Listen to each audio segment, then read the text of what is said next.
As investigators, we gaze deeper into the void to seek the lines between truth and illusion. Is a mirror a reflection of who we are, or merely what we expect to see? Battles are not waged solely on the fields of war. The fiercest conflicts are often fought within the mind's shadowy corridors. Trust is the thread that weaves together the fabric of relationships. Once broken, it is never quite the same. Truth often wears a veil of illusion, only to be unveiled by those brave enough to question what lies beneath. The Circle of the Obsidian Syndicate, assignment number 1337, What Lies in the Shadow. We're gonna go join right back up with our investigators, where they just finished leaving the house of the Darlings or Underwood. Who was living in that home? What were they doing there? The child. The child was definitely living there. However, as the camera pulls up to the carriage, we can see a light breeze go through the hair of Mason, what hair he has left, and a slight inebriated Barnaby sitting next to him, the smell of whiskey still in his breath. You watch the carriage's wheels go in a circular motion, because obviously there's no other motion to go, and then you watch the camera phase through the carriage and watch our four investigators inside, thinking, pondering. What's going through your guys' head right now? I don't know about everybody else, but the pain, I could use something. Alcohol just isn't doing it at this moment. Diantha has started opening a compartment that sits in between the two sides of the carriage, and as she lifts open this box, let's say maybe of mahogany? Is that what you put in the carriage? Who knows? Sure. There's hopefully, yeah. There's several things in there. You'll notice that it actually gets a little bit cooler inside the carriage, as well as there is like a ice box kind of in there, where there's various like cool drinks. Also, a very interesting like shaved ice kind of thing, and also like some very cool cream which has been turned into like an ice cream type thing. These things just always, they like refill the carriage almost daily with the stuff in this ice chest, ice box, period accurate. And to the left of it, there is a to-go kit basically of anything that she might need to bandage somebody up, or any sort of herbs or medicine that she thinks she might need at whatever time. So she'll pull out some types of cleaners and an actual like full-on bandage to try and help with your arm at the moment. Sure. If that'll work. Yeah, that'll work. Yeah. I mean, the coolness alone will be enough to kind of soothe some of the stinging pain that the connectors are. You can even see moments where this, though it is very sophisticated, there are points within it that are still very. Only word I can come up with in the break of the moment is shoddy. So you have random wires and cables and tubes that are just not connecting, and some of them are spitting out small amounts of liquid of different forms. Yeah, maybe we just bandage this here and. Should I wrap? She's gonna approach with the bandage, the medicine, and she'll also pull out like tiny little bottles, just empty bottles. And she's like, if you don't mind, I'll take these little bottles and kind of wrap them around so you're not just oozing all over the place. That might work. Okay. It's been a while since I've had to remove this thing. I don't know, but I'll help as much as I'm able. And she'll start working on like wrapping parts and adding ointments and whatever she thinks might help ease whatever this pain might be, because this is new to her as well. Yep. And as she's doing that, she'll glance around at the others and she'll be like, both of you can help yourselves to anything that's in the cooler over there. It's all fresh daily, so don't worry about eating whatever's in there or drinking whatever's in there. It just replenishes itself almost. That's fancy. I was about to ask. I thought maybe it was like medicine disguised as treats or something. So Wouldn't that be lovely? Yeah, right. You are all poisoned. Surprise. No, this is my personal carriage, and typically the medical supplies is what's odd about a carriage like this. If you look above your heads, there's actually a compartment up there as well with extra clothing and things, but I think it, other than Alice and myself, I mean, you others are more than welcome to what's in there, but... The carriage hits a bump, and as you point up, the compartment opens and things start to fall onto the floor. Well, there's that. That's some shoddy craftsmanship is what that is. Apparently. That definitely would. Because it was made out of mahogany. There you go. guys. Yes. Maybe we'll use that shirt to tie off this, but it's kind of like. Oh, that's. No, I won't. All right. I won't do that. No, here. Do I sense any bleed coming off of Oliver's? Oh, 100%. I do. It would have been full of bleed. I don't think at this point it has it. Am I wrong, Oliver? No, so large amounts of it have dissipated. So as time has gone by. But there's like a residue, probably. Mm-hmm. Okay. Alice is like gets a treat, but is like staring at the arm like she wants to touch it really bad. It's just like sitting there, but like feels like that's rude to ask. So she's just like sitting there like.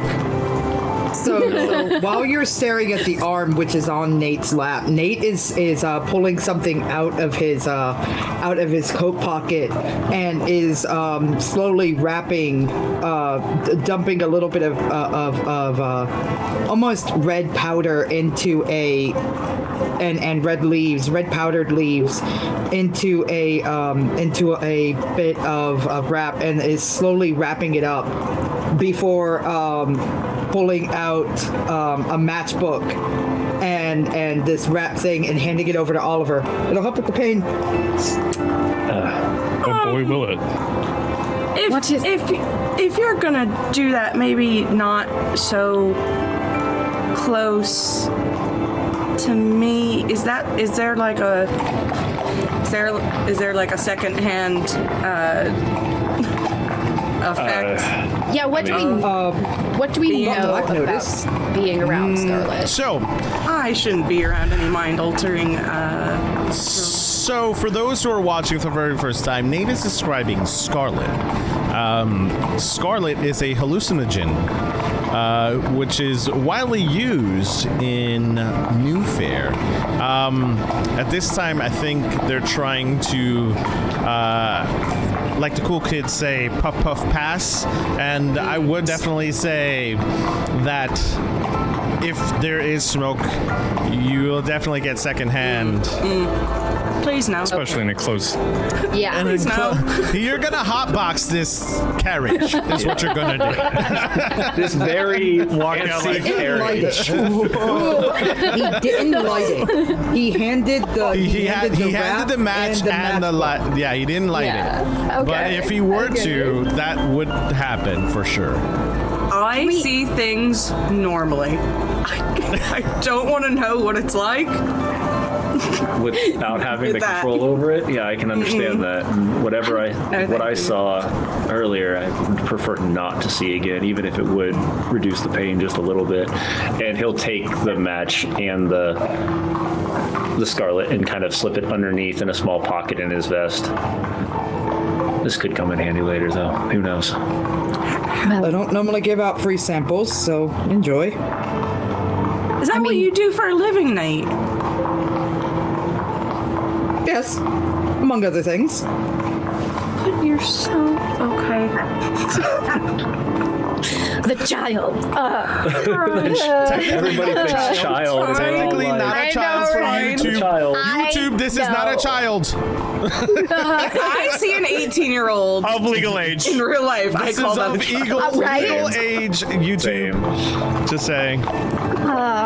My adult brain is just like small child. This is a child. No, I'm with you, but for YouTube purposes, this is not a child. Yeah, No, for it's sure. not a child. It is Yes, a everyone at full-grown home adult. should know that this is an 18-year-old. I am still going to call it Yeah. I would recommend after everything that's kind of occurred tonight. You said that you saw something as well. Yes, Yeah, as she's so- like trying to tie bottles to your little spell. Yeah, I mean, it seems that. I mean, I don't know what everybody else saw, but I mean, it took me back a ways, far back, farther than I had expected to. Well, it takes a long time to stop remembering things and to hide things, and a lot of training, and that was probably the first time I've thought about it in probably 10 years. So you saw a memory. Yeah. Did everyone else see a memory? No, I saw a person. As did I I. knew. Yes, it was. Is. Is there like a window or something on this cart? Because this thing seems Yes. really fancy. Sure, it's bougie. Go for it. All right. We'll, I was like, I'm we'll gonna tap roll the with front it, yeah. window to get a hold of Mason. Got ice cream then. and champagne. It's bougie. I'm Mix them gonna. together. You see in the front of the car, the camera shifts as you hear a knocking from the outside. The camera shifts to the front where you see Barnaby just, oh man, got any more of that whiskey? Barnaby, you have a fucking problem. Of course I have more whiskey. And then I Oh well. Oh my gosh. All right. Here, let me just I've actually always wanted to do this. I've never done it before. Let me take the reins. And Barnaby's gonna look at you. Let's see. He's gonna think about it. We're gonna crash the car. Roll a sway roll. 100%. Yeah, We're not all right. making it. We thought we were making it to the. Retcon the end of last Canonically, we session make it. because we're not. Canonically, you guys do Canonically, make it. we make mean. it. So All right, it's a Mason 45 doesn't really minute want to commute. go there. But the plot armor anyway. doesn't mean we didn't like crash for an hour. So Yeah, right. Continue. Repair the axle. Yeah. Hitchhike. I got a 4 and a 5. 4 is on my Gilded. gilded die, so I'm gonna gain a drive back, thankfully. Perfect. But that's a mixed success. The mixed successful Okay, driving. so Barnaby's gonna look at the We're whiskey. swaying, We lose a wheel. Yes. For sway. not Not for taking reins. riding. We're swaying. For a sway. Sure. Okay. Barnaby's gonna look at this, and he's gonna look at the whiskey and think about real hard about your proposal. And he's going to hand over a rein. So now both of you Honestly, have a rein. That's fine. Yeah. And now, hey, to the many misses that we have out there, and he clanks. And then, as all this Not conversation's happening, we're just like in the front, two lads just riding with this horse, and you hear. This isn't. Oh. You could slide open the window. Yeah. What's up? Keep your eyes in the front. That's not how you steer. What is going on out there? Here, take Barnaby. What is happening? What's up? What's going on? Just everything okay? curious what everybody else is talking about what they saw, and I figured you might want to chime in on what you saw. And hopefully you can do that while watching the raids, because he didn't sound too good. Yeah, I saw.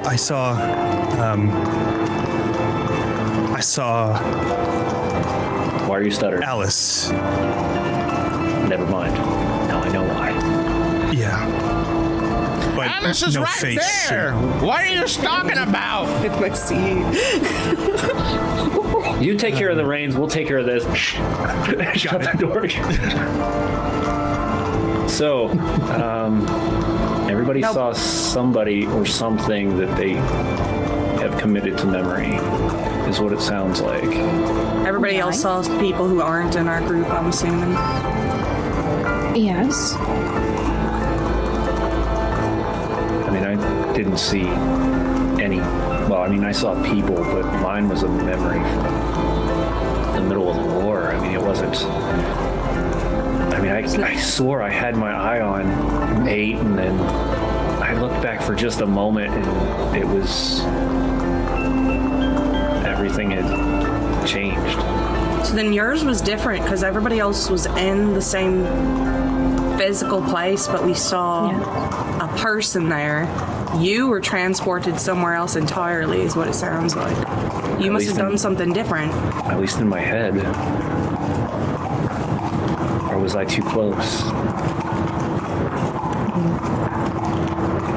Were you I don't able? think you were any closer than I was.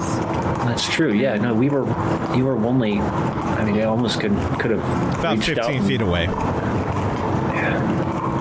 There's weren't no too way for far, us but to you- know We who were saw it outside. first, I think right? the ones inside were closer than we were. As far as we know, and we really don't know what this thing is nor what it can do. All we know is it messes with everybody at the same exact time, or similar times. So do we think it's... Oh, wait, no. I already figured out last time that it's one thing that can split into multiple parts. And when I connected with it, I found out that it's weaker when it's separated. I wonder. But if that's weaker, that's terrifying. Then Yes. we're in bigger trouble than we think. I don't know how you fight that. I don't know. Worse off, I don't know how you Fire. fight it when it's better.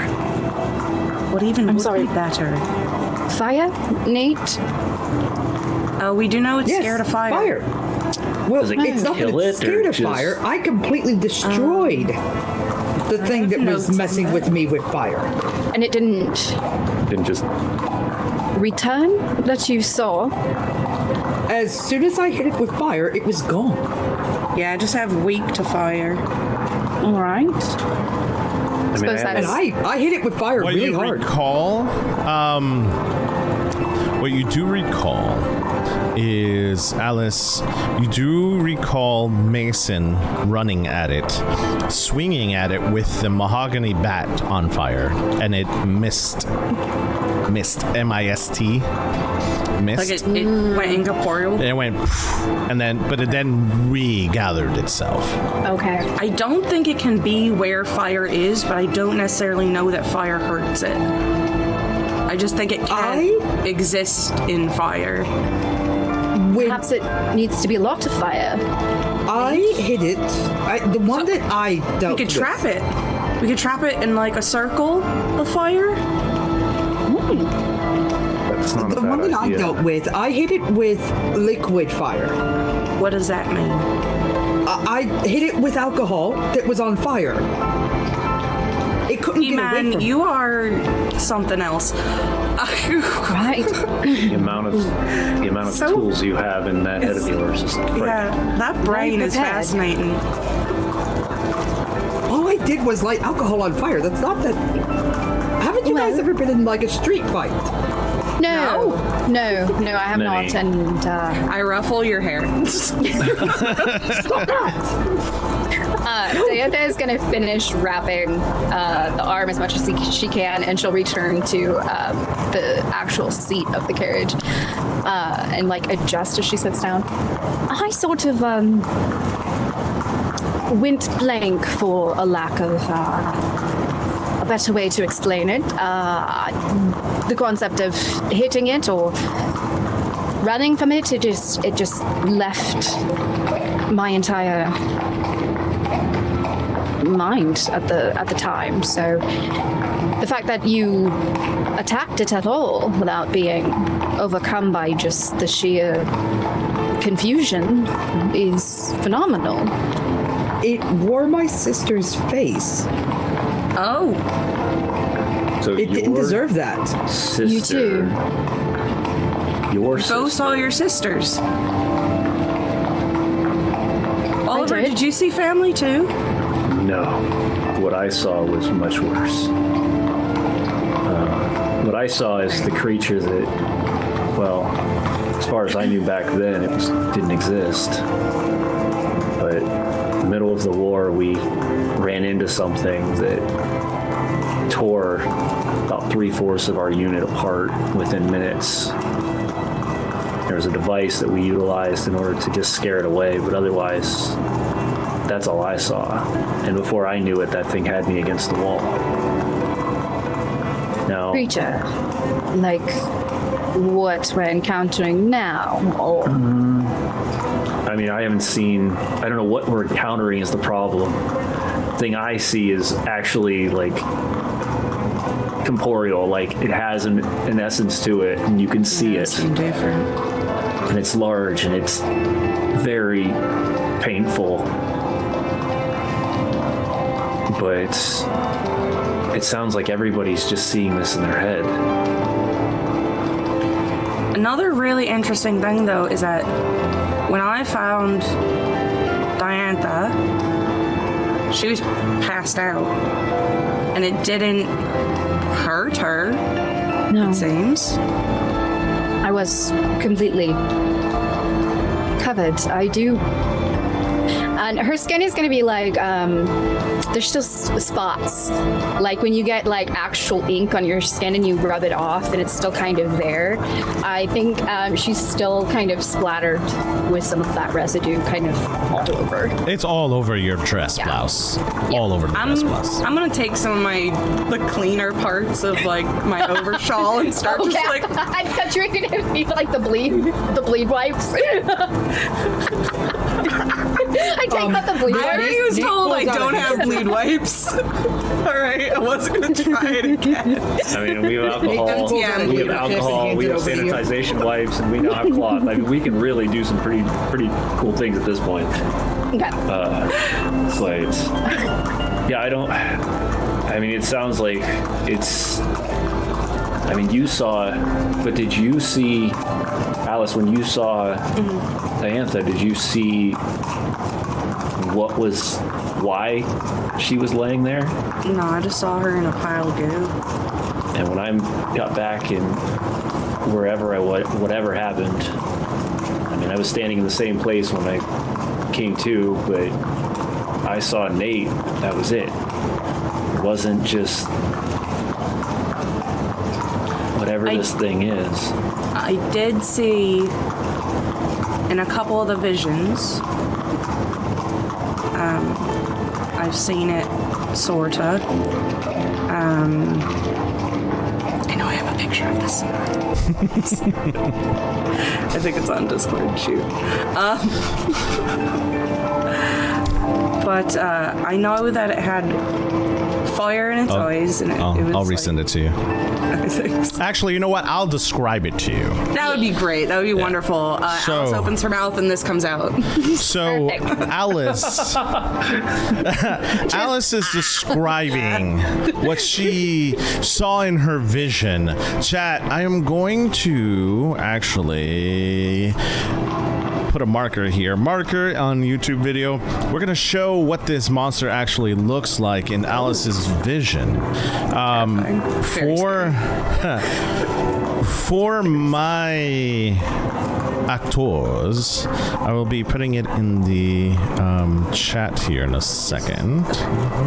Did it look the same? I know it originally took the form of someone in a lab coat when I first saw it. When I spoke to it, did it look more like Did not it did look in the like vision, that. or no?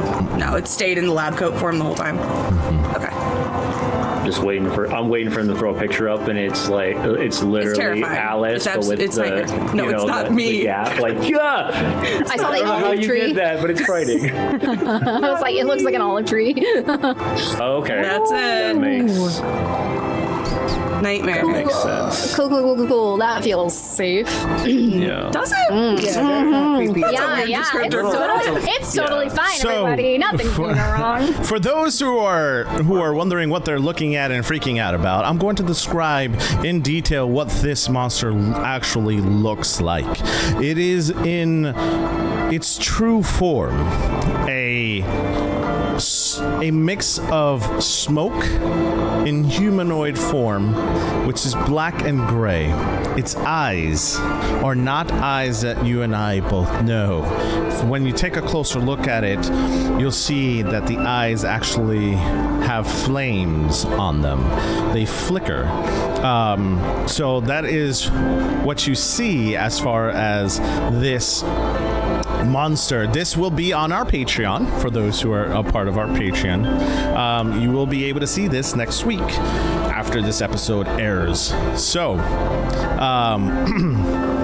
you see this. She describes this form. It's pretty tall in stature. Again, it's got this smoke iridescence feel to it, almost shadow-like.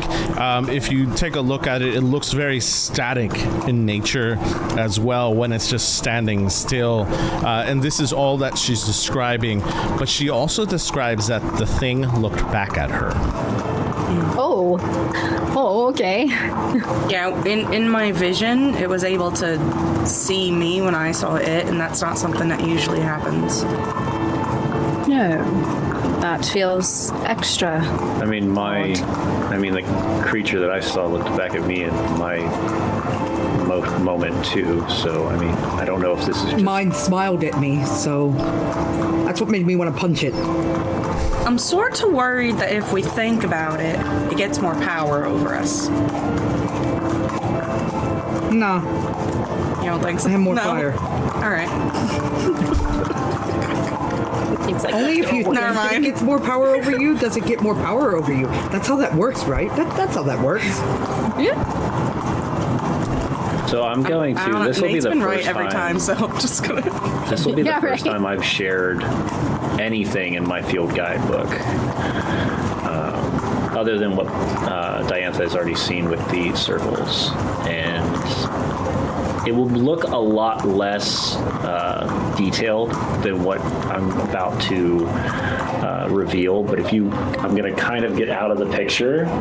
That is actually in the book. ooh. And that is what Okay. came after what I saw in my image, or in my vision. Oliver, I have a weird question. Do you mind if I touch your arm? I mean, I don't see why not. Pick yourself up a guide of Candela Obscura at your bookstore. If I reach over and touch the arm that Nate is holding, do I get any vision from it? Can I see anything about it? No. Okay. Oh, boo. Never mind. Boo. False alarm. Good try. Nice I tried. Had to try. But the other thing that accidentally happens is as he pulls the field guide out, he forgets, and the Candela Obscura pendant hits the ground. I forgot that was in there. Oh, yes. Leans that, picks that back up, puts that back in the book very quietly, puts the book away. I'd completely understand if you don't want to be part of it after that.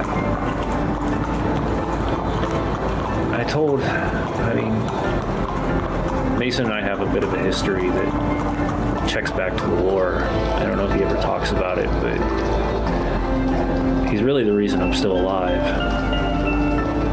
He pulled me out of the rubble, and after that, we lost touch. I was in Medhold for months, and at that point, he was moved past to a different location, and hadn't heard from him for years. But I told him at the beginning of this that I wasn't going to let anybody at least get hurt. It wasn't, haven't completely fulfilled that yet, but once this is over, then I'll decide if I want to go off on this adventure that you people call this. But at least for now, I'm just here to make sure everybody comes back alive. Or at least try. Greatly appreciated. You feel a little bit of a bump, kind of. It's definitely. Take the alcohol away! Oh, right. Going on the side of the road. The sidewalk. And at that moment, you kind of the camera pans over to Barnaby, and you can see that he kind of dozed off before that bump. So we hit the curb, and everybody woke up and is like, "Hey, who put that there?"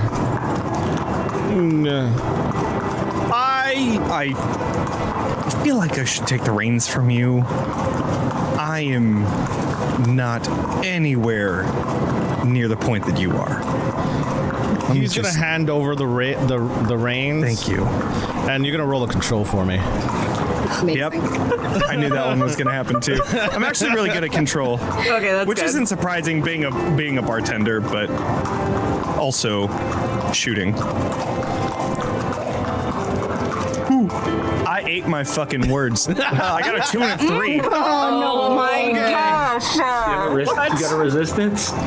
It's gilded, so I'm gonna take my 2 gilded. Okay, so here's what you're gonna see. The camera's gonna pan over as Barnaby is now at this point just falling asleep because it's late in the night. This really isn't that hard.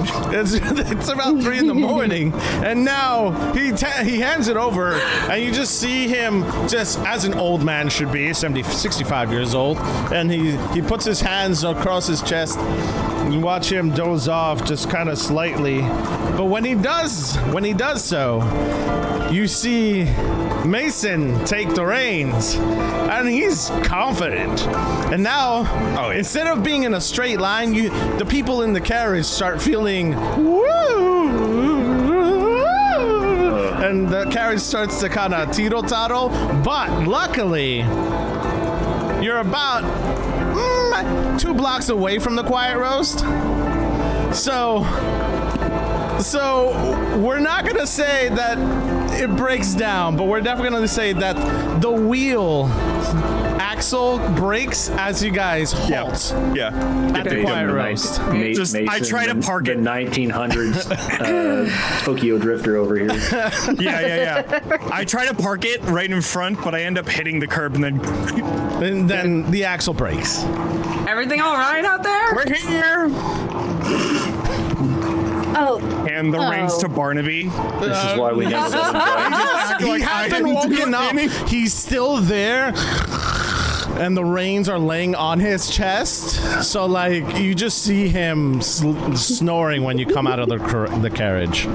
Mason, is this the same way you drove the tank before? I didn't do this. That was Barnaby. I let him do it as much as I could. I don't know. He just... I was watching him the whole time, and... this is quite an expensive carriage. Wait, it looks like somebody broke into the Quiet Roast. We should probably go check this out. All right. Deflection? Let's just deflect that real quick. Totally deflected at this point in time. Totally deflected. I love this. You know what, chat? A lot of people, and I'm going to say this to my actors as well, I put them through a lot the last 2 episodes. They can have a chill 45 minutes, okay? It's good. All right. Greatly appreciated. Serious from here on out. Let's go. It's good to chill and relax and have fun, all right? Because that's what this is all about. It's about friends coming together to tell a story and have fun. So... and trauma dumping. All right. A little trauma dumping, I love too. that. It doesn't break down, but it no longer moves. Yeah, I know, right? It's just there. All right. So, Chat. As they're going, yeah. As they're going, oh, you said chat. Go ahead. Sorry. Oh, no, you're good. You're good. Diantha's eyes are like on the cart as they're shifting towards the door, and she's like, we will deal with this after, obviously. I gotta ask, like, this cannot be cheap. I don't think No. I've ever ridden into anything this nice. It is not. You know, if you ever need just a hand to take, I mean, this is, wow. As Oliver is saying, if you need a hand, the camera pans to his robotic-looking hand, but then also goes to Nate, which is standing right next to him, and then pans right back to Diantha. We should probably focus on putting your whole other hand back before we deal with anything, but thank you. As she's like shifting, shall we figure out what's going on? So as you guys are talking right outside the carriage, you notice that the doors to the Quiet Roast, the place that you just left 3 hours ago, has been broken down. From the outside, there's not really much you can see. You would have to investigate further to go inside. You do notice that it is dark. However, as you guys remember, there are rooms prior to that, and to refresh chat and refresh people's memories. Last time we left the Quiet Roast, we had Kaz, Oscar, and the little girl here. So I will leave it up to you, investigators. What do you do? First thing I'm going to is the kids' room, because if it did actually get broken into, I want to make sure that they're okay. And I'm running to Kaz, where Kaz was. Okay. Yeah. I'll draw the. I will. If Nate is like, if I'm walking in and Nate says wait, I will wait. Okay. Yeah. Oh, did Nate say wait? We should make sure that we go in carefully, quietly. Whoever broke in would still be in there. Nate, I appreciate it, but there's no fucking time when there's a kid involved, and then I'm gonna walk in. I'll draw a pistol as well as we walk in. Okay. So, just to understand the order of events, we have 3 people going to the girl and 2 people going to Kaz, or what's the? I'm going Nate to Kaz. Nate is standing at the doorway, just holding this arm, like, Okay. So Nate, you're gonna stay outside, or are you gonna go in?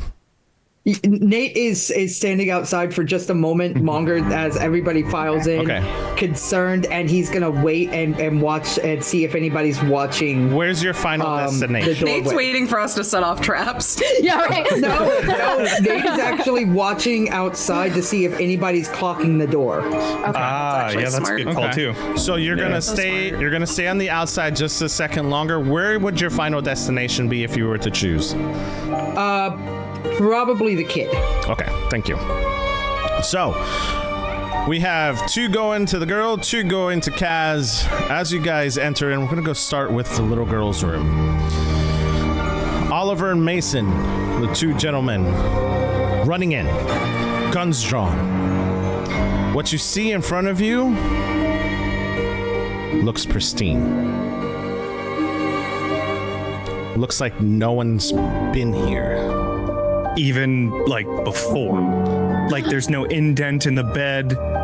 The chairs aren't moved like half an inch. What you do see are pieces of apple slices in the room. When you go in the room, on the outside, you do see that everything is left like it was when you left. Okay, so it looks like a person was here. Yes. But currently not. Okay. Correct. I'm gonna pull out my bleed detector. Who's with me right now? Oliver. Apparently I am, so apparently I've went with Oliver? you. It's just Oliver? Okay, cool. So then, Oliver, you see me pulling out a pocket watch, and then I'm using that as my, Your bleed detector. as my bleed detector. If If you're looking close,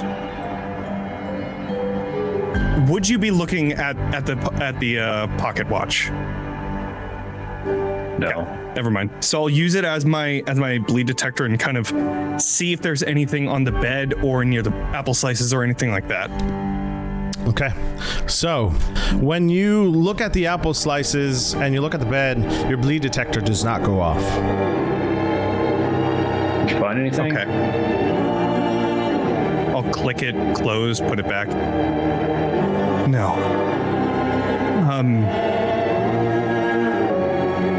I mean, do we see where the body was? Yes, Like an Is there- indent in the bed? there's an indent like in the bed. Yes, And like the pillow. Okay. Okay, we're not losing. So we're not. Listen, I don't know if this was in our heads yet. We need to go check and make sure that they're not in the main room. I mean, if anything's here still, I mean, one of us. I mean, all right. So where'd the other three go? the other. Oh, sorry. I think they went into the main room. Here, I can show you the way in. Oh wait, you work here. Yeah. Well,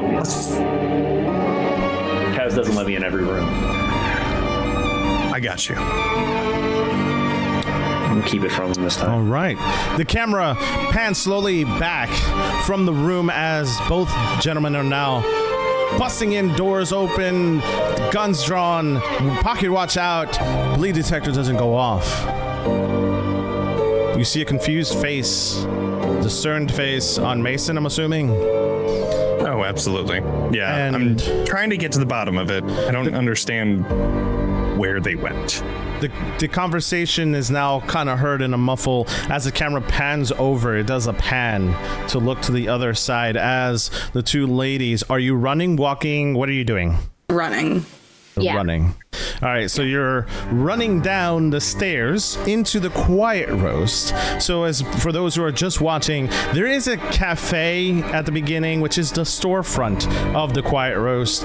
But behind that is a speakeasy where a lot of the business is conducted.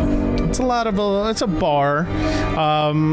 So they head down the stairs, which are not mahogany, but they're going down the stairs. And when you go down the stairs, who goes in first? I know I would have been rushing as much as I could. Okay, so Diantha Alice, will be you behind. walk in. Diantha, you walk right after her. And when you're walking in, you walk in. The camera comes in and sees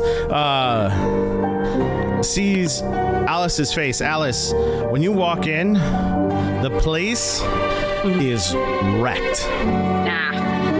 Tables flipped, chairs flipped. No sign of Kaz. Do I see anything? Like, am I sensing bleed anywhere? Because I'm obviously looking for something to touch to see if I can get any sort of vision of what the hell happened. The remnants of bleed from before is still there, still lingering. So you still feel that sense of what happened to Kaz there. That did happen. Okay, but nothing like more than that. Like it's Nothing more than that. so I'm not gonna get anything else. Where would they have gone? Where would they have gone? Alice, Diantha. what if none of this was real? What do you mean? This place is trashed. Sure, but none of us checked to see if Kaz was actually Kaz at the moment when everything but I- occurred. And that child, sure, we saw the child, but we also saw those figures at the house. What if we're missing something else entirely? And Diantha's gonna scan around the room. Where's Oscar? Oscar's nowhere to be found. It feels weird that they're all gone. Does Kaz live here, or do I know where Kaz lives? Kaz lives here. There's no other reason why Kaz would be gone, though. Diantha, he lives here. Maybe he hasn't returned. From what? He's been trying to fight perhaps the same thing that we are, whatever injured him. I don't have all of the answers. I know that I haven't been able to heal him. So something attacked them, and his circle thought he might have gotten it down, but maybe not. And maybe if they knew about all of our memories, maybe they also knew about Kaz's and came here.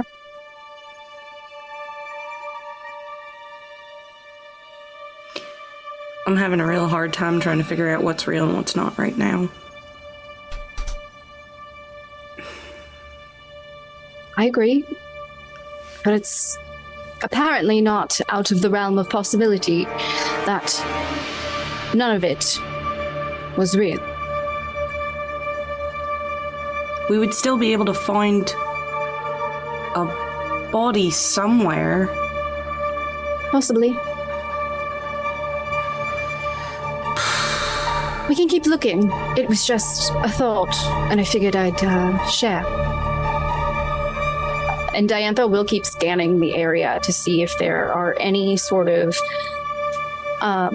clues for anything. Like Kaz's anything that would be like Kaz's pen or just something there, possibly. Do a survey roll for me. Okay. I think Alice just sits down as having like an existential crisis. Right? I'm sorry, you said survey? Survey, yes. And while you do that, Nate, what are you doing outside? Nate is examining the damage to the door, but also he's clocking all the space outside around to see if anybody's watching people going into the door. Also roll a survey for me. Mason and Oliver, I'm assuming you catch up to the ladies at this point. It's not that far. So as we get the result from Diantha, what did you get? I did a survey roll, and I did add 2 of my drives. Okay. So I got ooh. Should I take my gilded die? It's up to you. A 3, a 2, and a 6. It's up to you. Ooh, yo. I'm gonna go ahead and take the 6 because I feel like this will kind of guide us to where we need to go next. So I won't take the gilded. Okay. As you survey the room, you notice the quiet roast is definitely in disarray right now. Yeah. The papers that you guys had, the folders and stuff, you took it with you. Still black residue left on the tables, on the chairs. There is an indentation to where Kaz used to be. So you do see that. You do notice, and I'm going to say that in the midst of things, Alice notices that the flower that she placed on Kaz is not there either. All right, that's a physical thing that definitely existed. All right. Well, so it's that's on good sign. Something, whether it's on Kaz or I accidentally put it on the monster. Oh, yes. All right. Do we see you guys walk into the room? Before we cut to the gentleman, we're going to go back to Nate. Nate, you're doing a survey roll. Yes, I rolled a 5 and a 6. The 5 was my gilded die, but once again, because it might be important, I'm going to take the 6 instead of my gilded. Okay. So when you do the survey roll, you notice besides Barnaby snoring really loud and the carriage broken down next to the quiet roast, nothing seems out of sort. You're pretty observant when it comes to the little things and focusing on the things outside. There's nobody you can notice is looking back at the door. When you look at the door just looks like like it's been busted in by... Busted in, not busted out, correct? Busted in, yeah. So Okay. someone busted in to the quiet roast. Stood in. So after looking and making sure that nobody was watching the doors, he's going to then go inside, still holding on to Oliver's arm. Okay, so we're gonna camera cuts straight to where the doctor and Alice are standing. The two gentlemen, Mason and Oliver, walking into the door. What are you guys doing? Was the little girl in there? Oh, fuck. No. What? I was hoping she was in here. No. Neither's Kaz. Okay. Or the big guy. He's not here. either. I'm going to hold on before I have a panic attack. I gave them an address to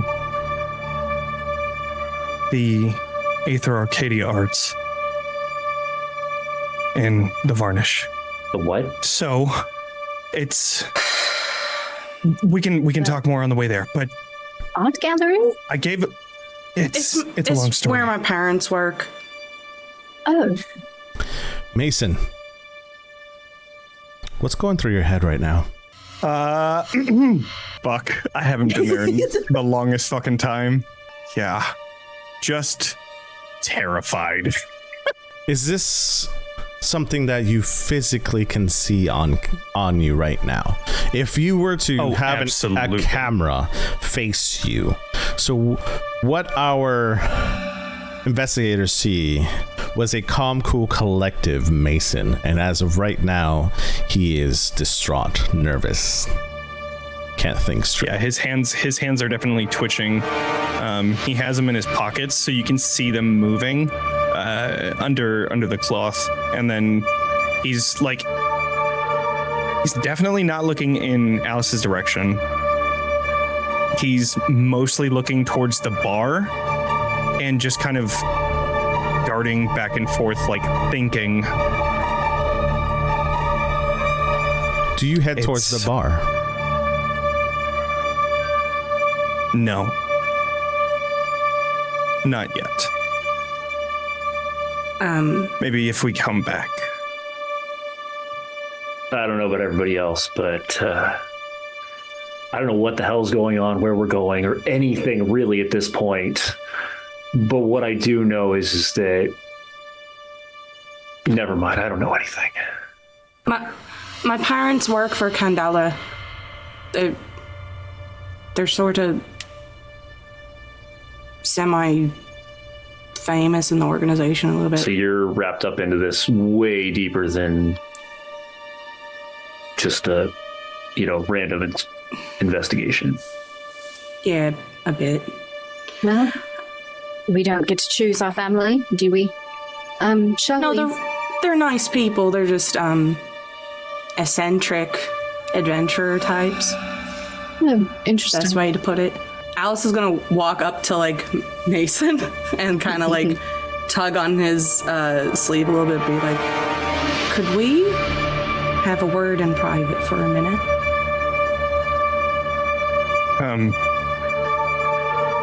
Yeah.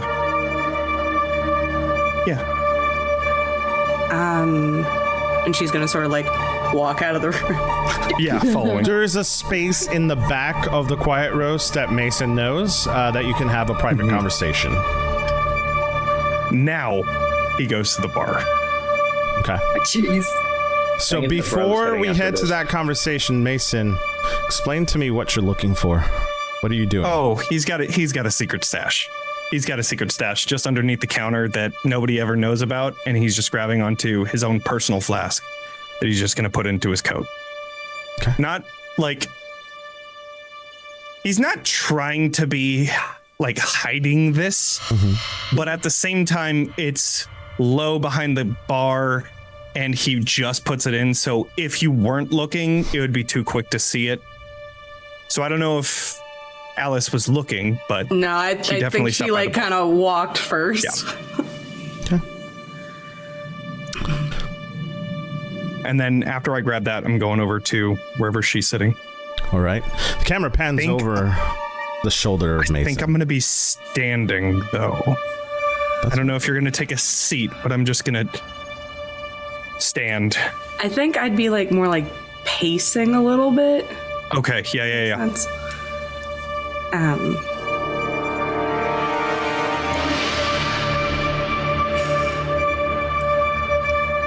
first of all, my parents don't know about anything. Anything. Anything. Secondly, Mason, how are we supposed to work together if you can't even look at me half the time? Currently not looking.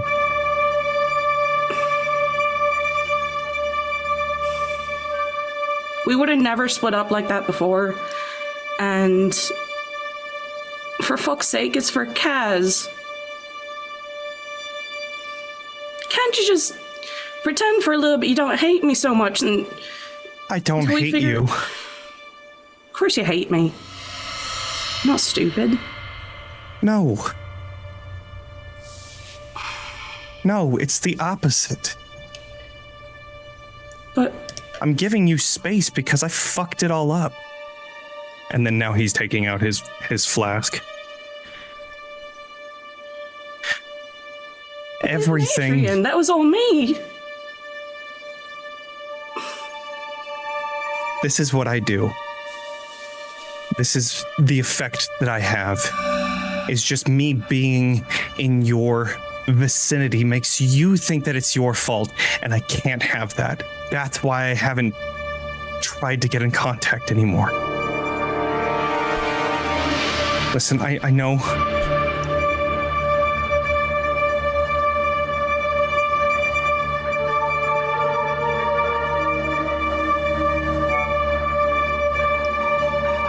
I don't want you to pretend like I don't exist.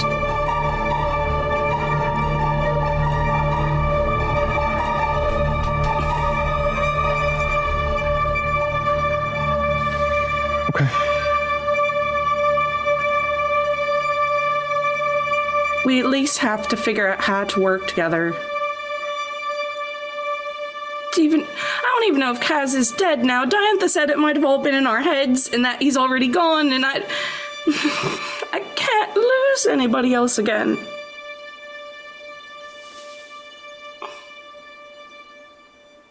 Okay. On a completely separate note, my parents don't know why we broke up, and they've been asking me to ask you around for dinner and stuff, and it's probably gonna be real awkward. I just figure I should tell you.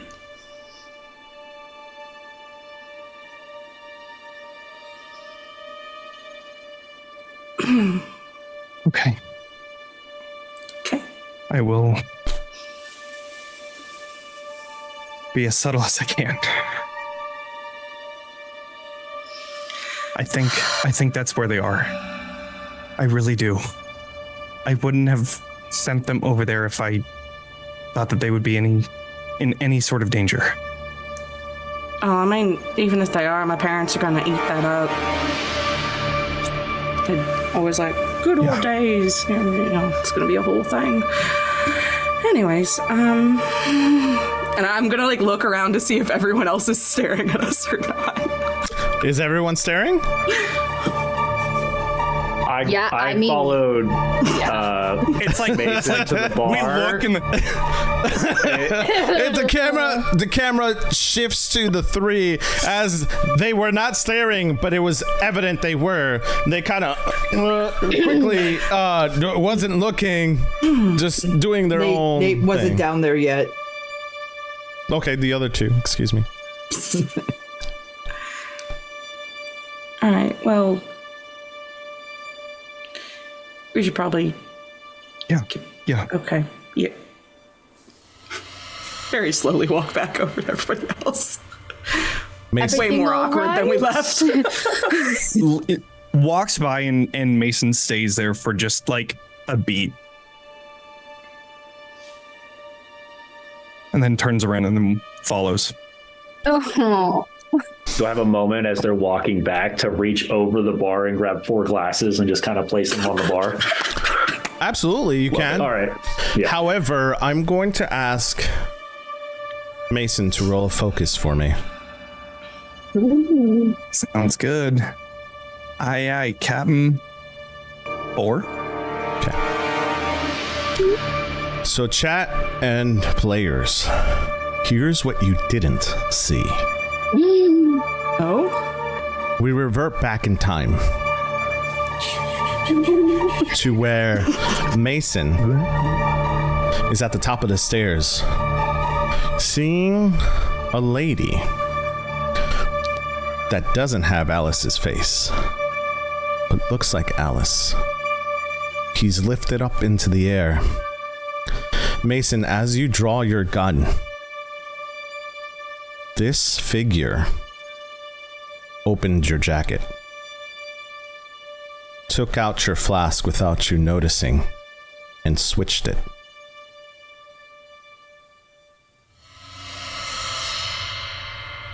Since then, you have taken a couple drinks.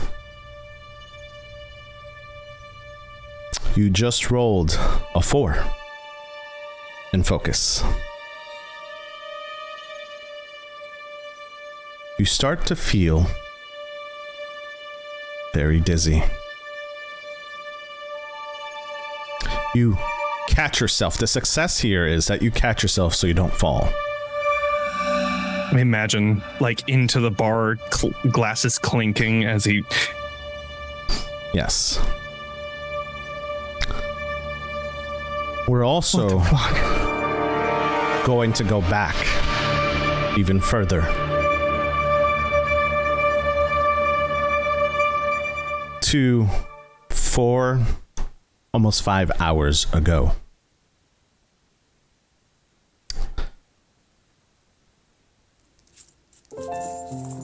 Where we're back into the quiet roast before all of this happened.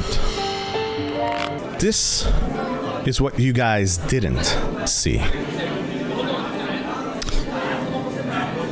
We watched the camera go to the back of the quiet roast and watch the camera slowly phase through a wall, where we find Kaz standing next to a man, grabbing him by his chest. The person standing there next to Kaz is a jittery, sweat-slicked man in his late 20s. He has black hair, brown eyes, and a pale complexion. This guy's eyes are darting nervously throughout the entire room. You hear Kaz say, "Sonny, I'll get straight to the point." As he's pulling him closer, Kaz's fists are clenched hard against his vest. "I've caught you selling at my place. Not just any Scarlet, but this shit ain't right. People are getting sick. Some even died. I try to make sure that this place is safe for everyone. But when you got product that is now killing people, that's where I step in." You hear Sonny, "Look, Kaz, I swear, I didn't know it was bad. I just got a good deal on this stuff, and I thought I'd make a few quick bucks, you know? It's all just a misunderstanding, I promise you." "A misunderstanding? You think I run a charity here, Sonny? You put my patrons at risk. My people trust me with this place. You've been peddling poison under my roof. There's no misunderstanding." "No, Kaz, listen. I mean, I didn't mean any harm. I'll throw out this bad stuff. Just get clean geared, you know, double check everything. It won't happen again. I swear on it." "It won't happen again because you're not stepping foot in here after tonight. Did you think I wouldn't find out? I have eyes everywhere, Sonny. I know about the 2 hospital cases already linked back here. You're a liability. I can't afford that. Kaz, please, I need this job. I've got debts, man. People I can't hide from. Give me another chance, man. I'll do anything. Clean up, sweep floors, do anything.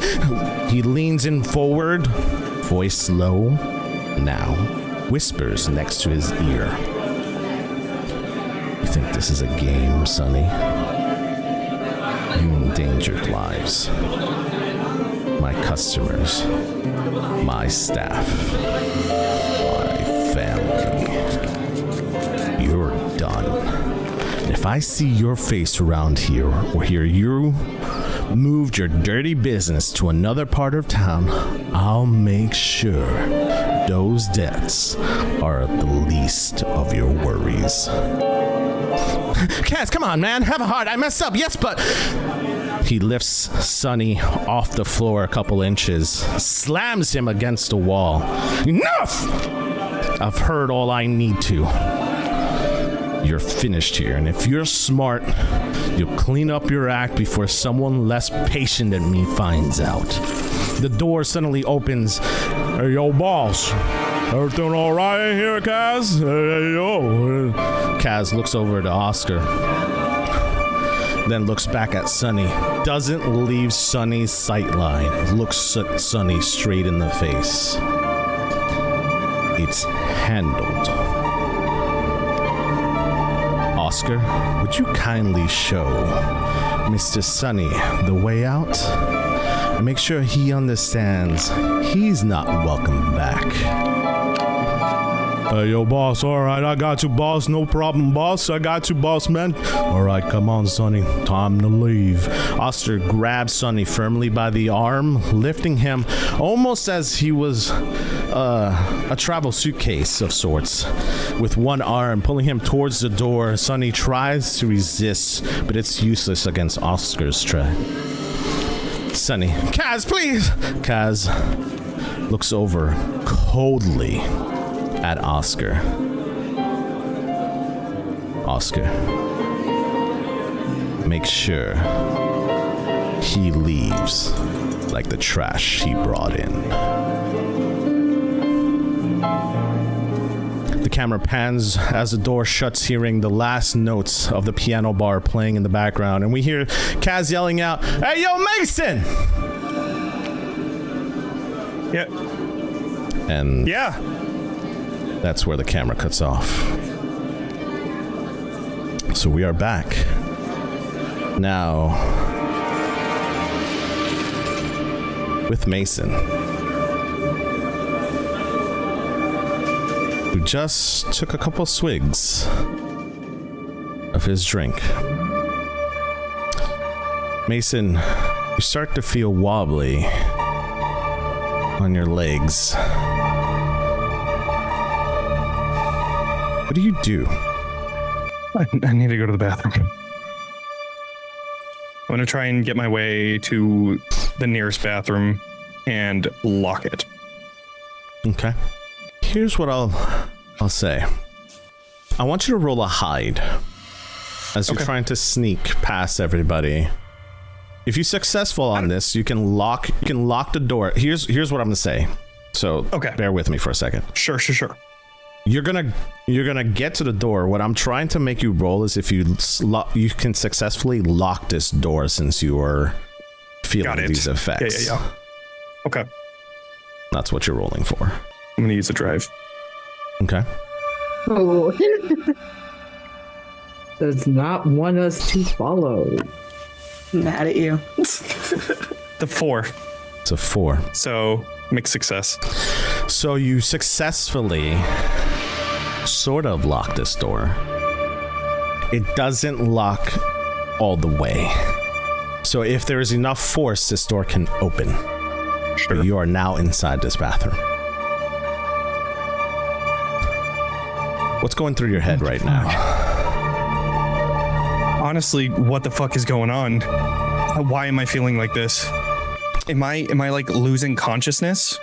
I know that I'm weak in the knees and I'm taking a seat. Which, I mean, so what I'm going to bathroom say is really nice. So is that You don't lose consciousness, but what you're feeling is more, you're losing sense of what reality is. Sure. Okay. Okay. So you're losing sense of what reality is, so you can't tell if you're here or here. I imagine that through these reality shifts, as he's sitting, it's like blink, and he's sitting at the dinner table with Alice and family. And then another blink, and he's back. And then another blink, and he's with Alice at the train station, waiting for their train. And then he's back. And just going in and out of different memories that he's had. Sure. The camera's gonna pan to the three of you because Nate isn't down there, I'm assuming? He's on his way. He's on his way. Okay, so the three of you are there in that room. Yeah. You watch Mason, because it's evident. He's stumbling. He knocked over a chair. He wasn't quiet at all getting to the bathroom. You did hear a click as the door closed. What do you do? Oliver, how much has he drank tonight? I mean, I don't know what he drank on the ride here, but I have a feeling your stagecoach probably drank most of it, so probably not much. I don't want to pry or anything, but what were you two, because you two talked and then this happened, so... I mean, it wasn't... I don't really know what sort of happened. It seems a little bit more extreme than just simply too much alcohol. Too much alcohol, panic attack, mixture. I mean... Can one of you go check on him? Maybe I should. Yeah, it sounds All right. like a good idea. Mason! I'll call out as I'm walking towards the door. Mason, before you respond, we're gonna go take a trip down memory lane. Yes. As you blink in and out of consciousness, not knowing where you are. One moment, you're at a beautiful dinner with Alice. Another moment, you're with her family, sitting around the dinner table. A dinner between the two of you. An ice cream date at the New Fair ice cream shop. Beautiful memories pass through you. However, you close your eyes again, smiling. But now, you're put into a room. The camera gets transported into this new room, expansive, cluttered, filled with distinct scents of ozone and a metallic tang of machinery.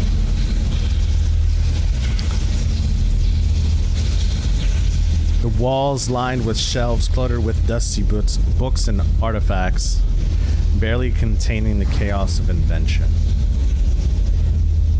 At the heart of this lab stands a giant Tesla coil. It's structured, looming like a sentinel in the dim light.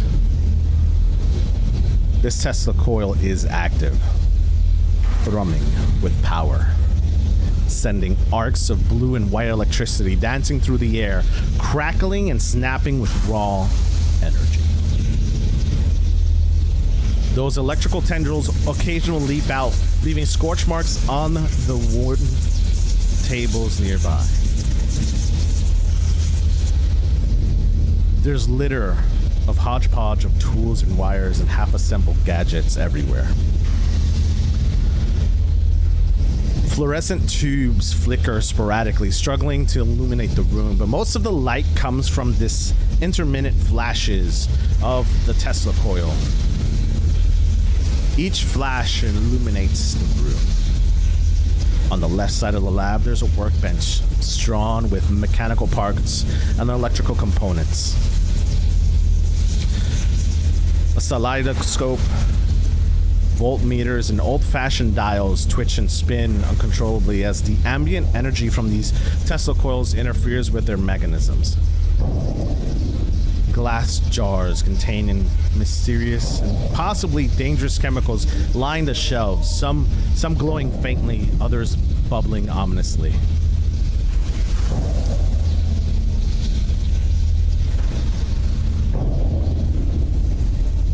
In the corners of the room, shadowy figures of experimental contraptions stand, covered with tarps. Amidst the chaos, handwritten notes and diagrams are pinned haphazardly all over the room, illustrating the frenzied thoughts and calculations of this scientist. Half-drawn skeletal remains, material of red substance in the corner, next to the lab equipment being flown through a tube of some sort, twisting and turning into a flask. The floor itself, a patchwork of stone and metal, worn down by countless experiments. Occasionally, you see a rat run on by as the Tesla coil barely misses it. In this lab, you can see the work of a genius, and if there were a right state of mind, it would win countless awards to help humanity. The camera pans to this scientist who is angry about something running into the room. The monster should have devoured them. They shouldn't have been alive. Luckily. Looks over at their hand. You can see a metal object with a button on it. It's been pressed. That had to work. No time now. I need to get out of here. And as they get ready, gathering their things, the camera pans over again, a little bit further. A scientist in her 30s rips off her name tag and throws it onto the table before the camera can catch her name. Her lab coat is covered with sigils and ritualistic symbols that have no meaning. At least to those that are not within Candela.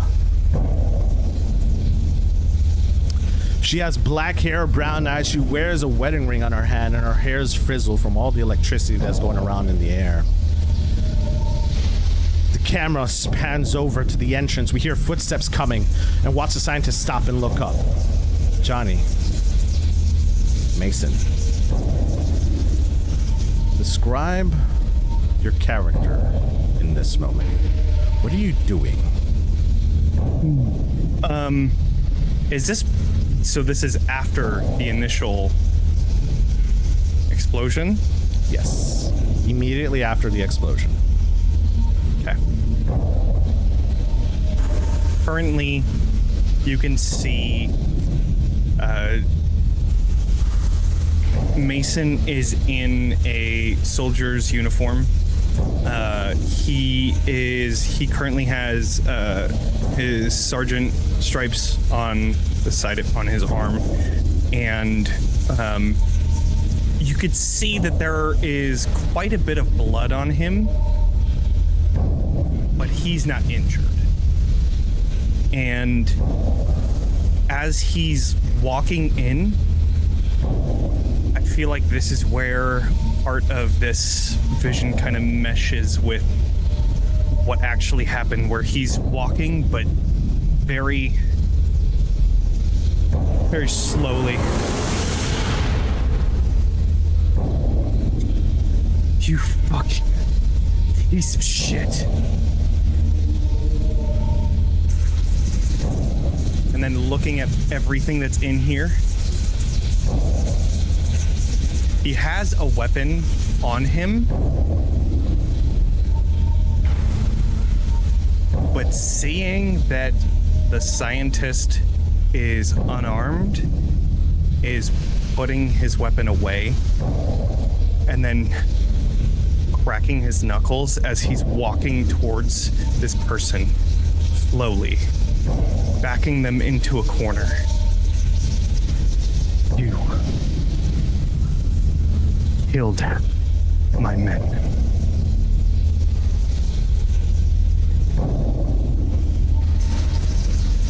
My family deserves retribution for the things they have had. The only thing you deserve is fucking death. I deserve justice. She looks at you, Mason, as she says this. She looks deeply into your eyes, doesn't flinch. You know, I can see it in your eyes. I deserve justice. The very same look I had that day is the look that you're giving me. It's like looking into a mirror. I don't see my family anymore. I swing. Go ahead and strike. Okay. So his current stats are based off of him after the war and things. That's so fine. I would personally say that he has at least 2 in strike. That's up to you. Yeah. Why 1? not? That makes Okay, sense. that's fine. That makes Okay. sense. That is a 5 and a 4, but 5. Okay. The first swing misses, but you're quick on your feet and you swing again. This one clocking her right in the jaw. As you do that, she... That's one hell of a hand. Spits out the blood on the floor. Pulls out the gun from her waistcoat. I don't get to see my family anymore. Why should you? I'm gonna try and do a quick draw on the side of my hip with my firearm, just the just regular handgun. That's what I meant. Sure. I'm gonna grab my handgun and try and shoot before she does. But Okay. I'm not going for a kill shot. Okay. I'm going for a leg. Like Okay. the lower part of the leg, not where the fucking whatever it's called, aorta or whatever it is. Sure. I don't know. One of the veins that kills you if you shoot it.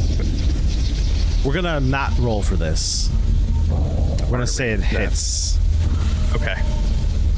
So the gun you pull out gets shot right in the leg. 1 second. Gets shot in the leg. Ah! You hear from her hand, drops her weapon, grabs I her kick leg. it away. You're just like the rest of them.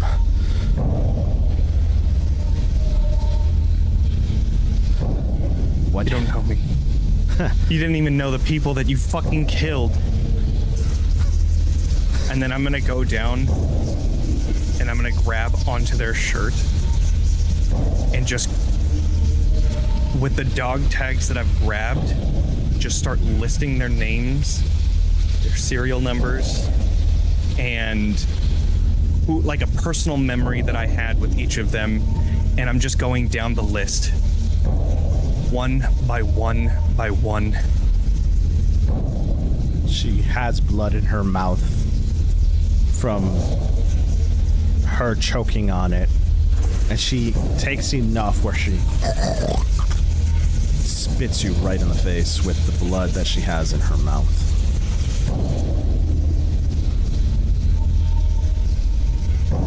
And join the others. And this is where your memory gets fuzzy. Something happens. You can't recall what. However, you do hear a loud crash and an explosion. You are flown back about 10 feet from where you stand. You look down. What happened? So I'm looking down and you can see blood just like a torrent out of his leg. His foot is gone. It is completely mangled. But currently, he is more focused on that, taking off his belt, creating a tourniquet. And then once that is done, he looks over to see where she went and what happened to her. As you look up and look into this room, you don't see her body anywhere. However, you start hearing noises come from the hall. The monsters you encountered earlier are on their way to you. At that moment, the camera's going to pan over to Oliver. Oliver, you're outside this door. What do I hear? Nothing. Nothing. So I'm going You to could pick up hear my him. speed. You could hear him breathing. That's about it. Okay. I'm going to pick up speed, and I'm going to get to the door, and I'm going to, because I have only one arm, place my shoulder against the door, and with the one arm, just hit it as hard as I can. Hit a strike roll for me. Sure. Are you trying to bust the door open? No, not at first. Just to try to get some sort of acknowledgement from him. Okay. Mason, you're in a state of mind right now where you don't know what's real and what's not. The banging, for all you know, could be from where you're currently at. You cannot distinguish whether or not this is real.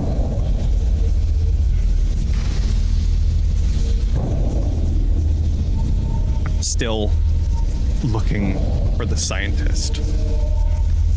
Oliver, what I did you need roll? to find this person. Oh, wait a second. I got 2 5s and a 1 and my 5 on the gilded. I haven't Perfect. lost any drive. So. You're able to open this door successfully. You see Mason sitting on the floor with his tourniquet that he had around his arm now on his leg, where you obviously see his prosthetic leg. There's no blood or anything coming from there. The only blood you see is from the glass he shattered earlier that day, and it's his hand. Can I see him? Is he got his eyes open? Is he talking? Like, what am I seeing as I'm... I imagine, like, during this time, he's just, like, sweating profusely. 100%. You could see, like, his white shirt is just soaked to the point that you can see through it. It's almost translucent because of it. And you can tell that he's, like, tried to take off his jacket but failed. It's, like, kind of turned to the side a little bit. And he's just, like, blinking as if somebody that is unresponsive. That like just took a hit of Scarlet and they are unresponsive. Oliver, Mason. He's You're gonna tap. Mason, You can swing at what me all you you see, want. We're gonna do this. what you see in front of you is not Oliver. You see that monster from your vision. He is coming at you, and he is now on you. You son of a bitch. And I mean, he's at a seated position right now, and he also thinks that his leg is fucked up. So He's pulling out his gun. Okay. Yeah. Oliver, you have one action. I am going to, because I only have one arm, I'm going to fall forward onto him and hopefully push the gun to the side. Mason. What you're rolling for isn't if you take the shot. What you're rolling for is if you hit the shot. Do a control for me. I Rolo. am Rolo. good at those. I have 2 dice, and it's a gilded, so. I rolled a 2 and a 1. The 1 is my gilded. I'm taking that fucking thing back. Now we just need to know if he doesn't twist it on us. We can be in Right, trouble yeah. for a moment. He takes the shot, Oliver. The first one misses.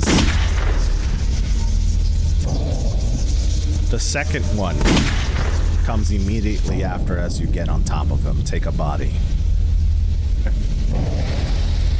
I'm at 3.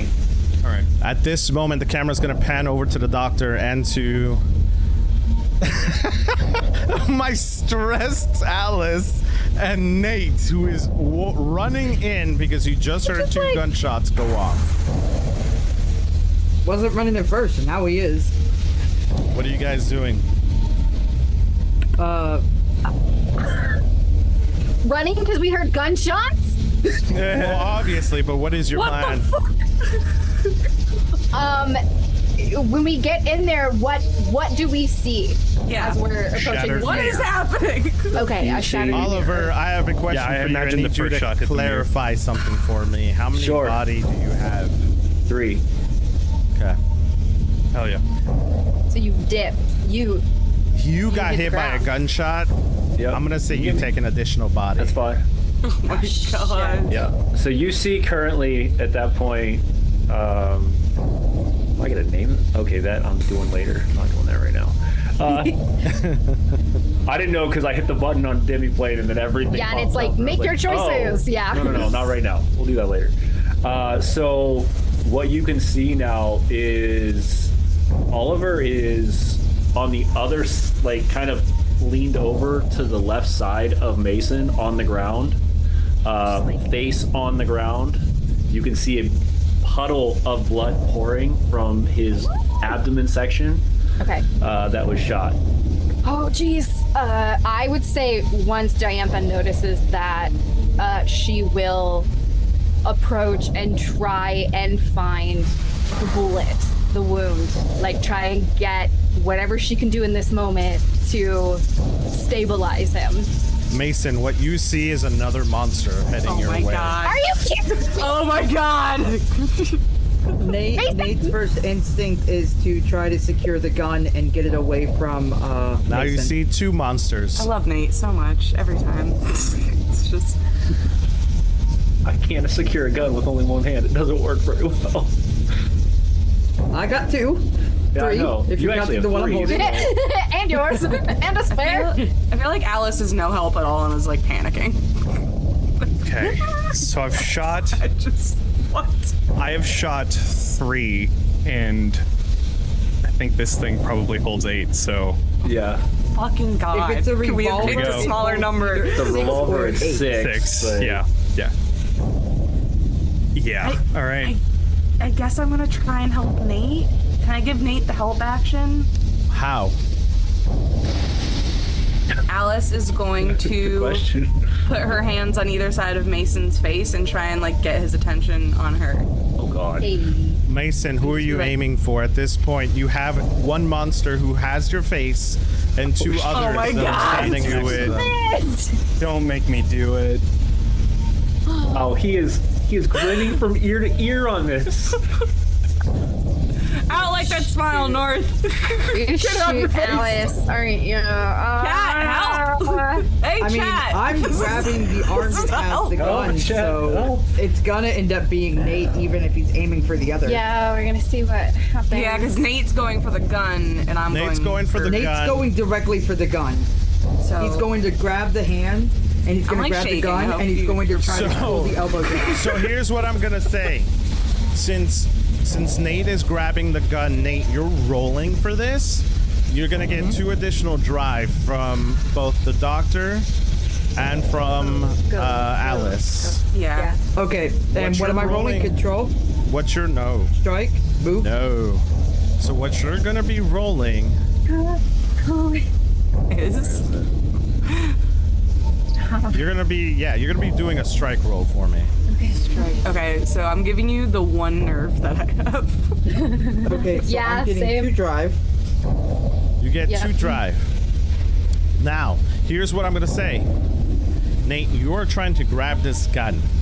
The gun is pointed at whoever Mason is saying they're being pointed at. Mason, who are you pointing at? The thing is, The one that's is right in front of me. the one thing is grabbing your face right now. You see a monster. You have 2 monsters that are next to you. You have one on your lap. Really glad I took that stitch. I'm really glad you guys gave me drive because I don't actually have any dice in strike. Yeah. Okay. What did you get, I Nate? rolled so a 6 well. and a 5. Okay. Woo! Okay. 6 and a Okay. 5. That's where it's at. Nate the Great. So, I Here's- took a screenshot of it because I was like, okay, roll. Yeah. Okay. Nate, you are gonna take the success to take away his gun. Mason, roll a control for me. You're doing it 3 times. Oh, And- putting 3 bolts, 3 shots. Oh shit. Yeah. Let's see if Nate gets shot in this. Oh my fucking god. No, I think Alice is the one getting shot. No, I managed to control the gun, so it's on Oh. me. Not yet. You managed I'm to hoping get it's his on me. gun. Gosh. You managed to get his gun out. Hey Pyreiia, rolling a doctor? Good idea. It was a great idea. We're gonna We definitely fucking need it. On the first roll, I got a 6. Okay. Roll worse. On the second roll, Well, I don't know got a how 5. he's playing this, so it's hard to tell. Johnny, stop it! Put away And the on the good last Candela roll? dice. I got a 3. Better.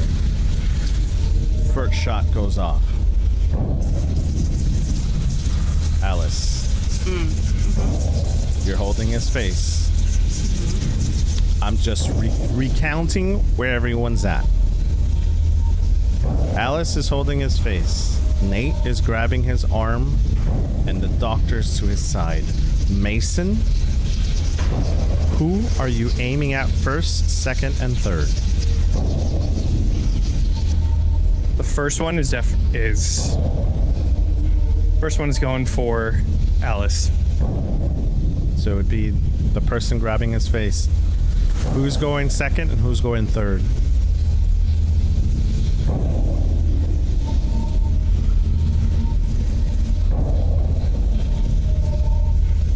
He would take the second shot at the person trying to grab the gun or the creature.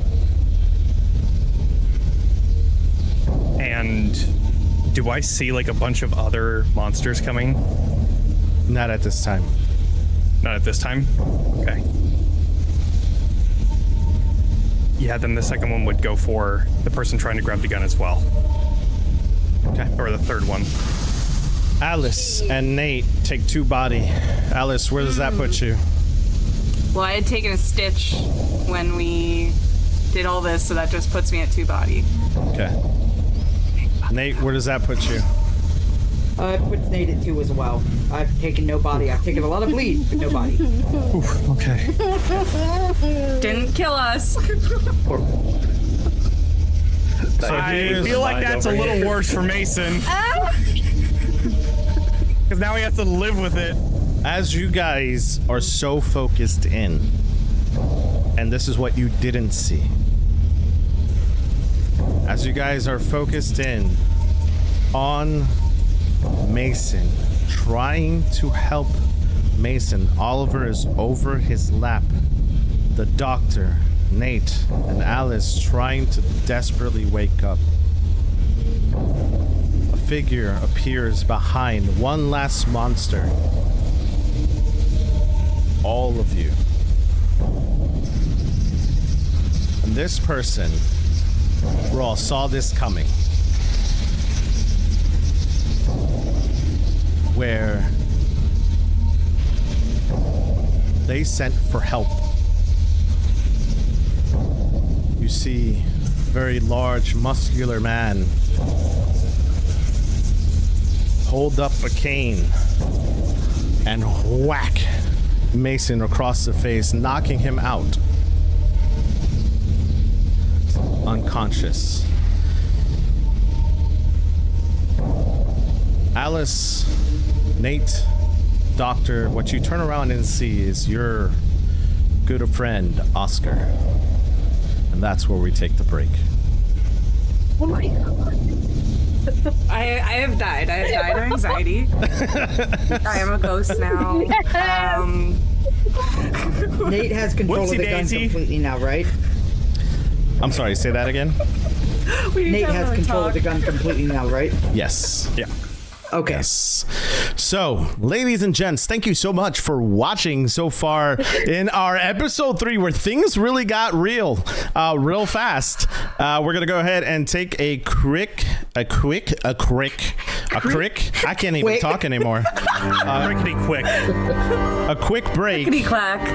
It's gonna be a 10-minute break. I hope you guys hold on as we come back and find out what the hell is going on, because I don't think even our investigators know what's going on yet. No. Not at all. Obviously not. Obviously fucking not. Yeah. Throw my hands in the air right now. I was just in a silly, goofy mood. I don't know who's a real person. You were just What is messing with real your and Who what is is real? not? What is real? And what is not? Don't you say the name of the assignment at me. What assignment? What lies in the shadow? Come on. All right, chat. We'll see you in 10 minutes. So, we're going to do a little bit of a recap here. We're going to do a little bit of a recap. So, what you didn't see is a moment. I'm going to lower the music just a tad bit. What you didn't see is a moment where Kaz spoke to Oscar. So we're going to take that moment now and go back to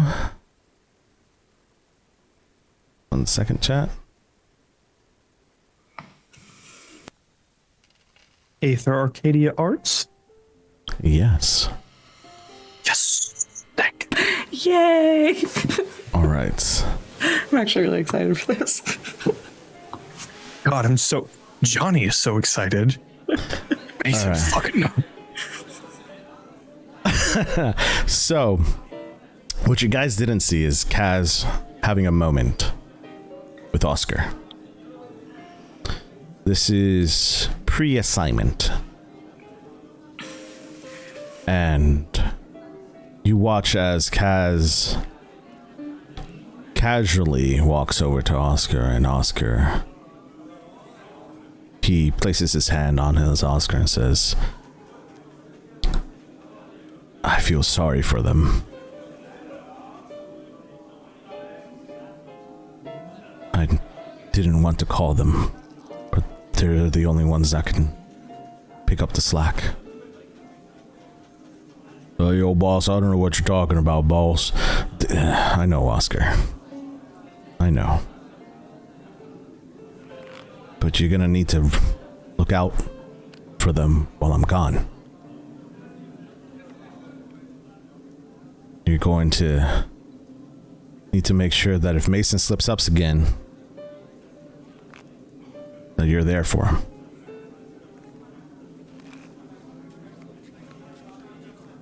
You know, Mason's good at heart. But we're all human. And the shit that we're gonna need to see and what they're gonna need to see is, it's hard. It's not easy to do the things that we do.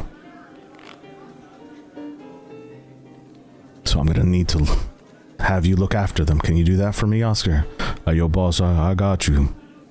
You know, you took care of me when I was a little boy, and I've been here ever since. And Mason's good people. I had to give him a black eye once or twice, but you know, it's fine. I like him. You choose them well, guys. You choose them well. Yeah. I don't know what's gonna happen to me. And you see for a moment, Kaz grabs his chest. Hear a heartbeat for a second. Takes a deep breath. He thinks about the letters he wrote.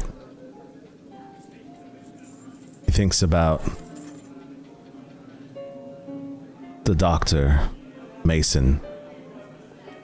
Thinks about the occultist.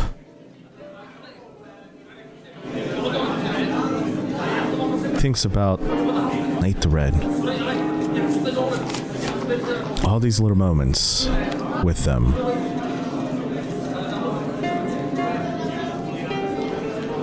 You could see there's immense sadness in Kaz's eyes. But you also see him blink and open up his eyes once again as he looks worried.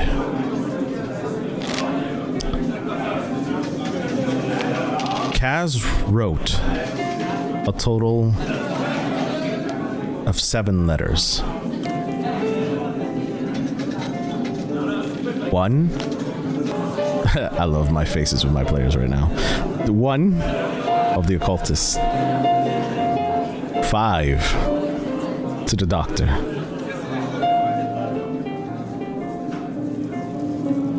1 to Nate. But then you see to his right there are 2 other letters that he's written. The camera pans out as we go back to now the scene before we took a break. You know, the murder scene.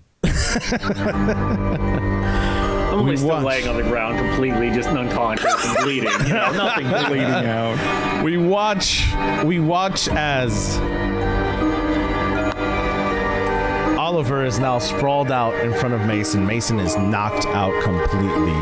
You see over the shoulder of the doctor, Nate and Alice, a very familiar and friendly face. What you also see is someone else behind him. The person you see behind Oscar is a woman standing at 5'2". Her stature, petite. Her presence is commanding, marked by a poised confidence that fills the room. Sean is gone. Pretty good. It is who I think it is. Skin. Scene to walk in. Skin is a rich, warm brown, and her eyes are observant and bright. They reflect the depth of her experience. Her hair is usually styled in a neat, natural curl that frames her face, adding to her practical yet approachable demeanor. Rightfully so, all of you turn around confused, as none of you would know who this is. Thank God it's not. If it was a scientist, I was going to lose my mind. I was like, No. I would have lost my fucking mind. I was like, Mason's about to come out of this trip and just start shooting again. If it was Alice's mom,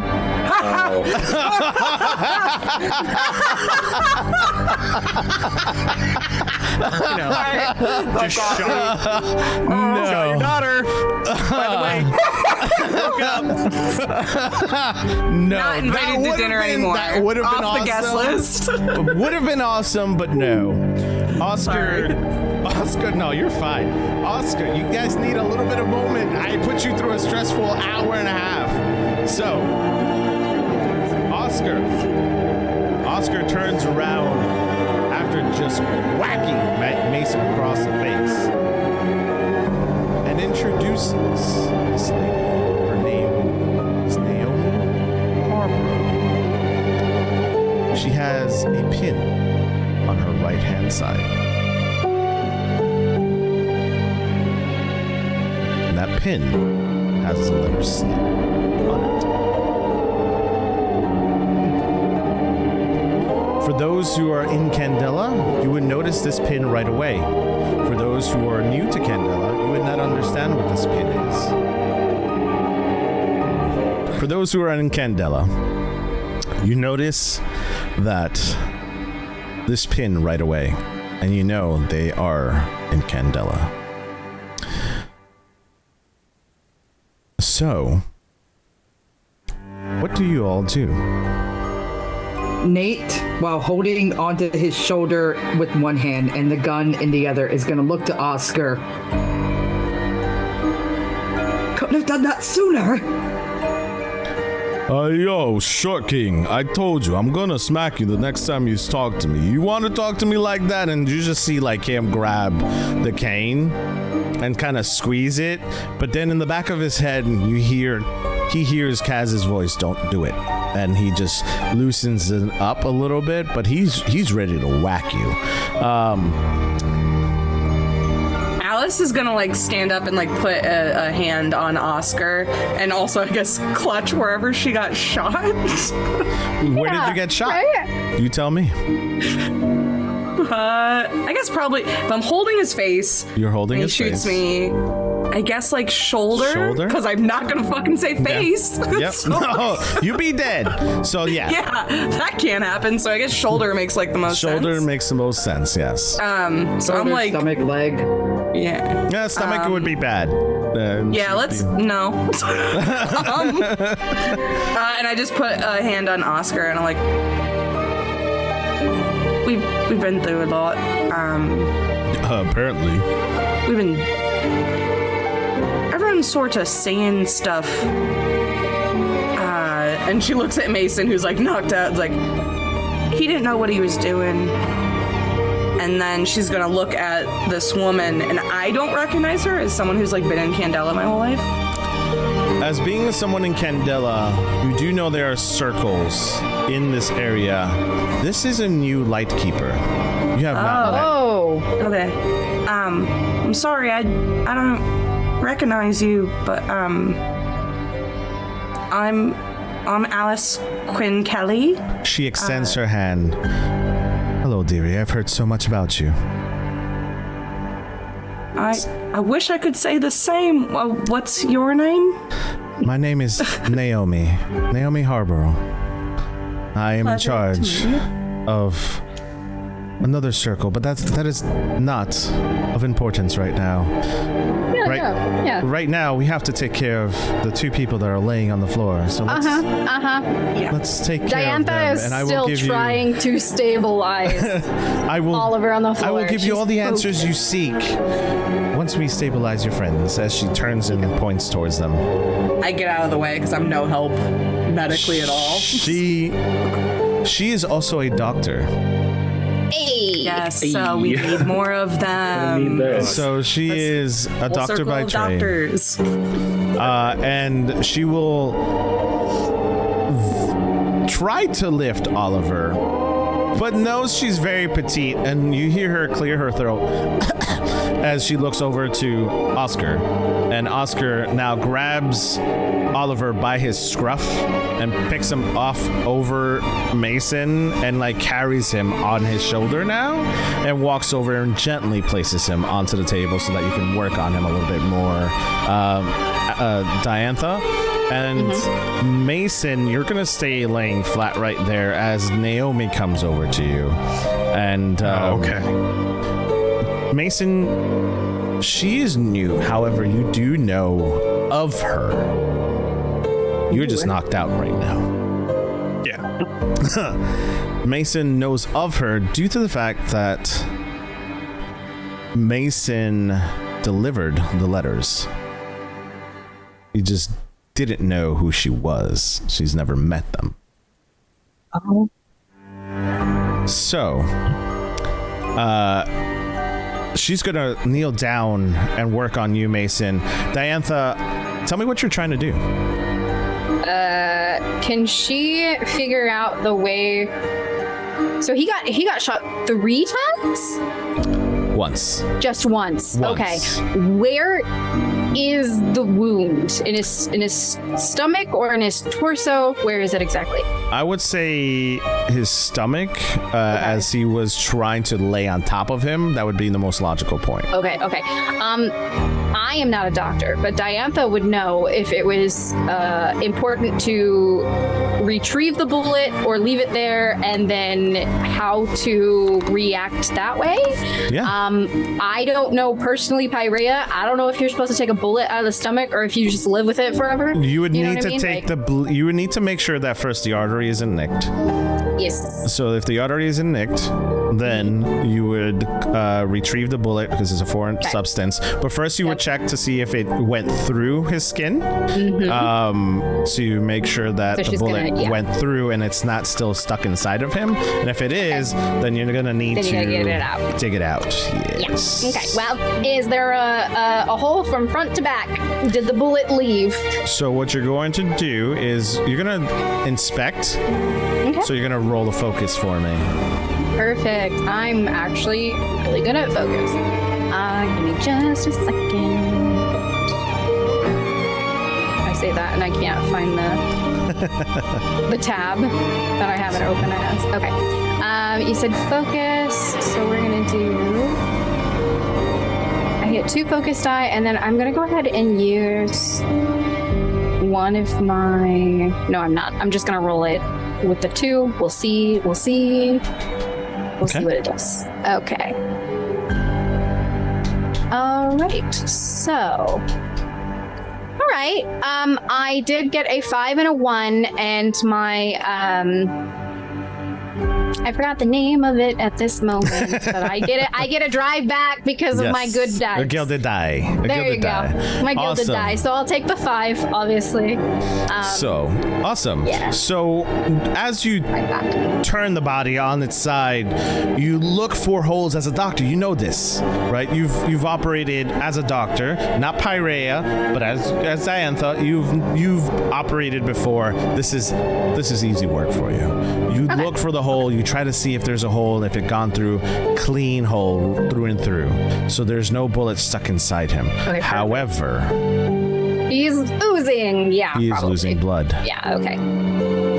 So she's gonna try and pack the wound with whatever she has on her, and she always has my gear. I have medical equipment, so I would imagine doctor gear means gauze and whatever you want it to be. Yep. Yes. Okay. So she'll go ahead and try and.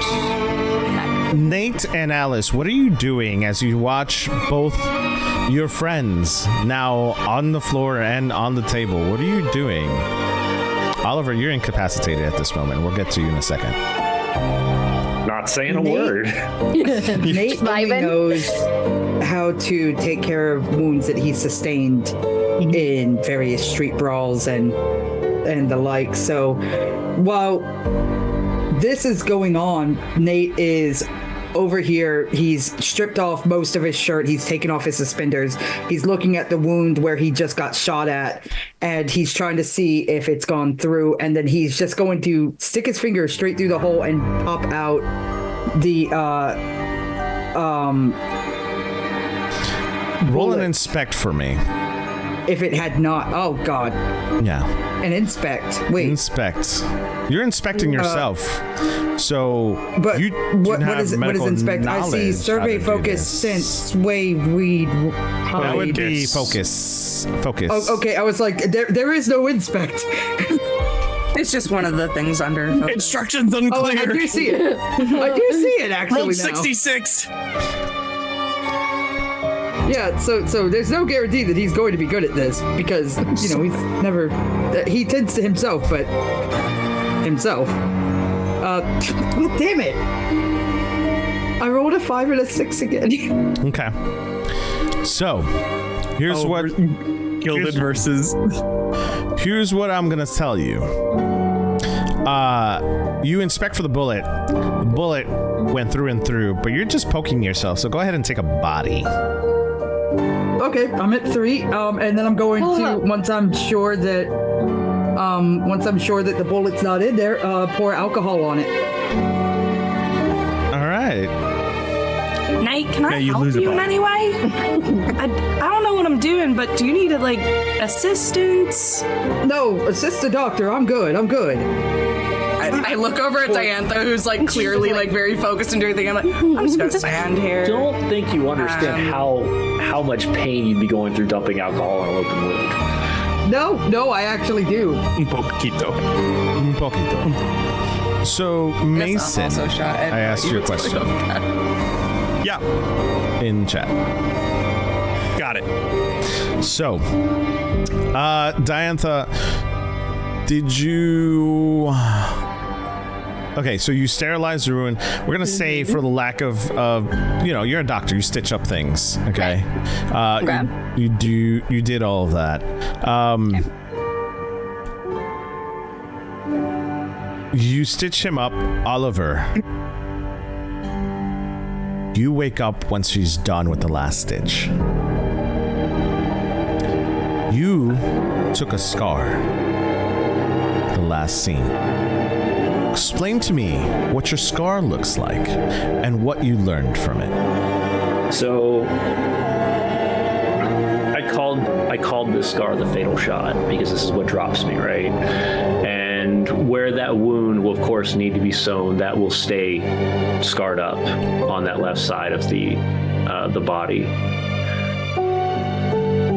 But what it has taught me is, and what it has kind of allowed me to understand now, is that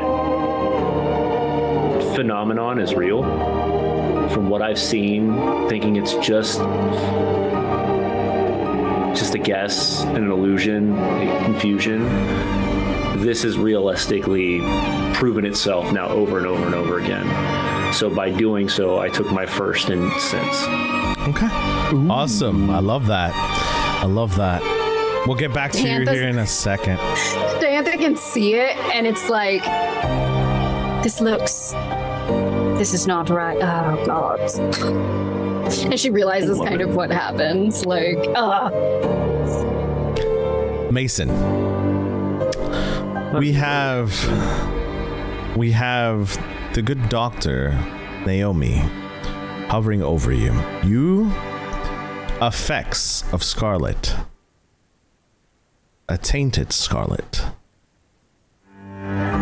is still there as she hovers over you. However, you took a scar because Oliver hit you Smack with the cane. Fucking shit out of me. Oscar, not me. Oscar, excuse me. Sorry. Oscar smacked the crap out of you with the cane. Yeah, I was waiting for it. I was hovering that take scar button. So y'all are gonna be mad at me. This all happened because I couldn't lock the door properly. And so I am moving one from survey and putting another one into hide. Oh, So I have 2 now. Okay. Yeah, you're right. I'm a little upset. That's As it? Like It's not. It's as simple Learn as from that sometimes. You got to learn from it. So, Naomi is this little petite thing. She's hovering over you, and she notices you don't have any scars. There's no blood. The blood that's on you is not yours, with the exception of your hand. Oliver pulled over his blood onto you. So you are not physically hurt. Emotionally, you are scarred. That's a 2 brain for you. Yeah, after all that, absolutely. Oh, shoot. So where are you now? 2 brain. All good. So, awesome.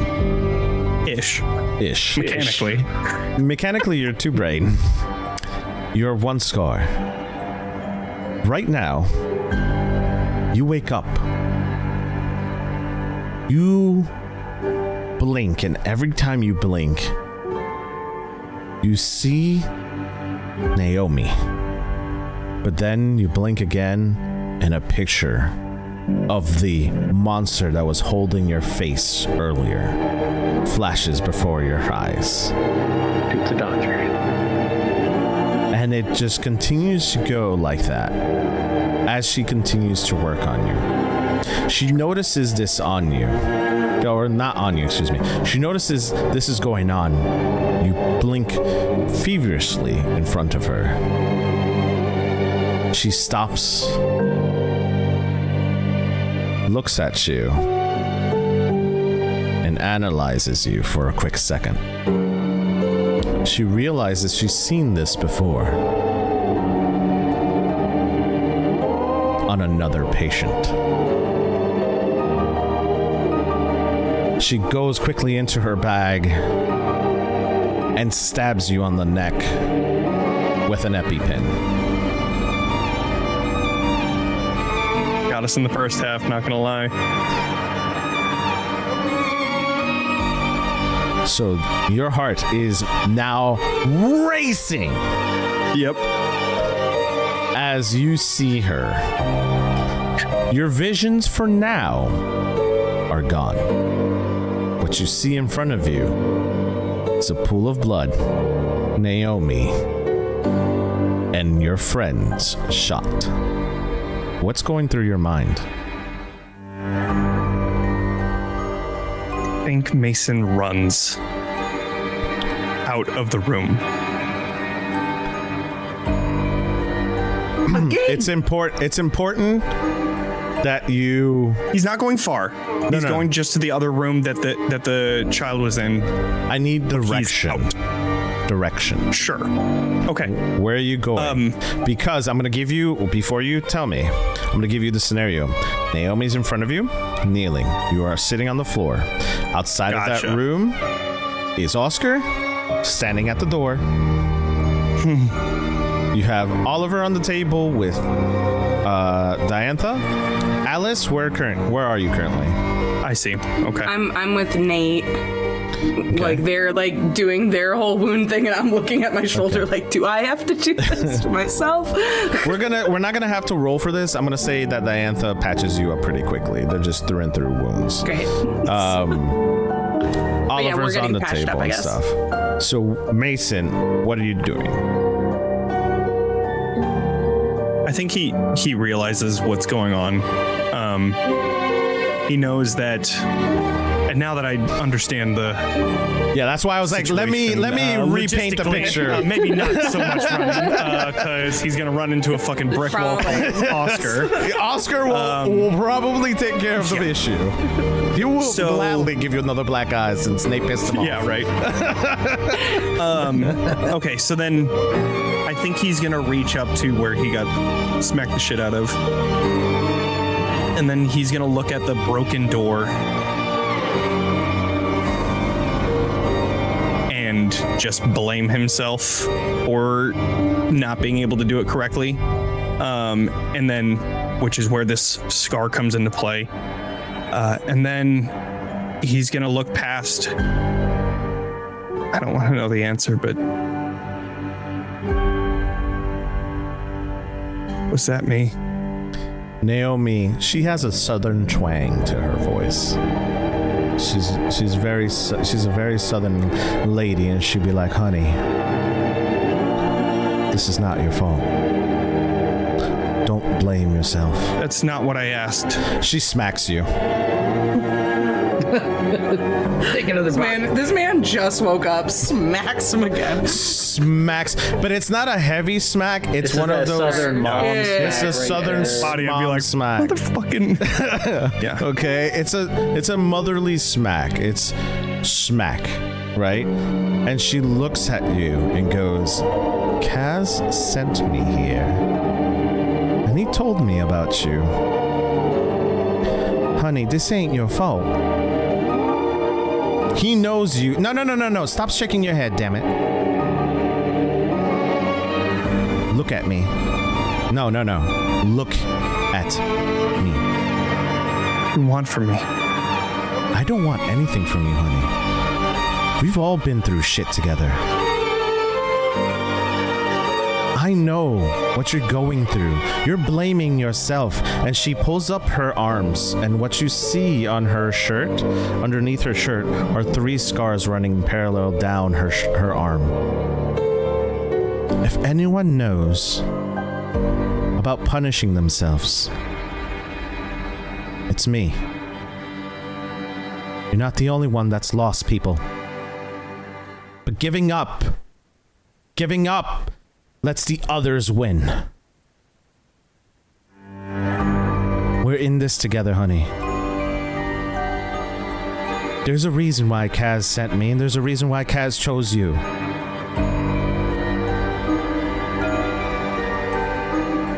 You're a beautiful human being, and I could see it in your soul. You've been through some shit. We've all been through some shit. I've been through the war, too. I might look little and petite to you, but honey, I could take care of my own. Don't let this little southern charm fool you.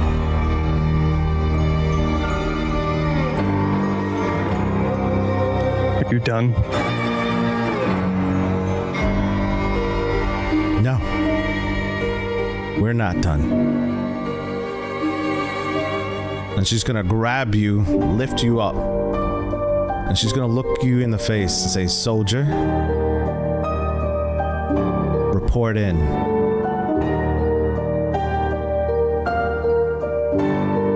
I haven't been a soldier in almost a decade. That's where you're And I'm wrong. going to try and push past her. She's gonna hold you.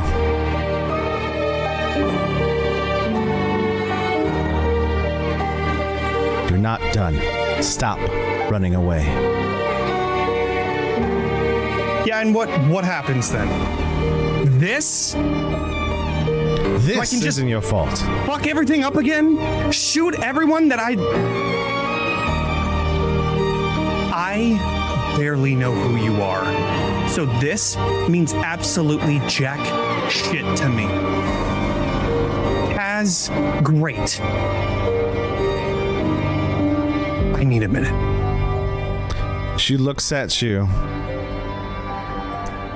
You can see her not earn her respect, but she understands and gives you a glance and a smirk, bows her head, and nods at you as you walk past her, looks at Oscar, shakes her head as Oscar lets you by. What's your plan? I just, without saying another word, leave. Yeah, I'm going to the guest room. Oh, okay. She was like leaving the building. No. The door I know that leaves I'm- the campaign gone. Yeah. Peace. Bye. Have fun with this monster. Bye. So, the rest of you. Oliver, you wake up. You're being treated currently by Diantha, and you see the other 2 have also been shot. What are your thoughts? God, my side hurts is the first thought we're gonna go with. Rightfully so. He kind of comes to for a moment, looking straight up.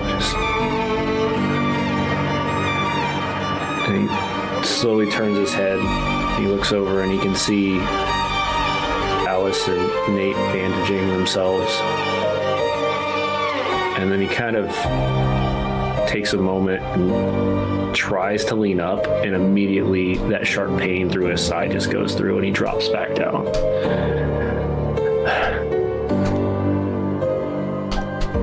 Okay. Alice. And he looks straight at the doctor at that point. Alice, Nate, and Doctor, what are you doing?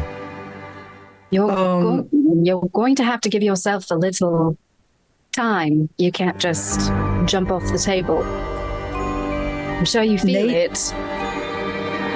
Right, sorry. No, sorry. I didn't realize you were still continuing. Go ahead. I was about to say, Nate wants to go talk to, not Pyreiia, but the other Dr. Naomi. Okay. Naomi. I'm really interested in her. Naomi is... Again, I'm going to describe her. She's petite, but she can hold her own. You can see that she's a little annoyed at the moment with Naturally. Mason. And you don't see this, Nate, but you don't see her scars, however, excuse me. She is rolling down her sleeves and buttoning them up again as you approach. He clocks that and doesn't really take much notice of it, other than clocking that she's doing that. He goes up to her and excuse me. So Mason seems as he has his own shirt down a little bit, and his own kind of thin, wiry form is shown because he's letting the wound air out. He goes up to her. So he seemed not himself there for a moment, but then you did something that made him seem more like himself. What was that? And he kind of motions, like he makes the motion of stabbing in the neck. She's gonna look at you. She's going to acknowledge you because you're a short little thing, just like her. She admires your questions, and before she answers you, she looks you up and down and notices your shirt is untucked, I'm assuming, from all the rustling around. And yeah. She's going to, as a mother figure would, fix you up before she starts talking. So, and so she's kind of just like clean pressing your shirt and making sure your suspenders are all right. And all right, honey. He's just sort of standing there, kind of begrudgingly letting her do it because his own mom would have done it. Yes, you're doing great, honey. You're doing great. Yeah, you are.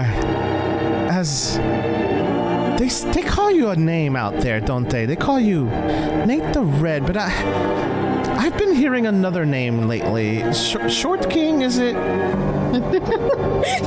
Gammon. Straight up Gammon. I've, other than Oscar calling me that, not heard that at all. I don't know. Word travels fast around here, if you say so. So, anyways, honey, you're a mess over here. And she presses your wound a little bit. Ah, I see. Still a little fresh, huh? Take 3 bucks. Yeah, right. You're down. Push it down. Take another body. Take another body. So she's going to, again, acknowledge you, but without acknowledging you, and say, don't worry about Mason. Mason has his own I'm not worried issues. about Mason. I'm not worried about Mason. No, I want to know what that was. I want to know what that was. It was medicine. That's all it was. Okay, but what was it fixing? Just a question, because he wasn't seeing the present as we know and see today. He was seeing other things.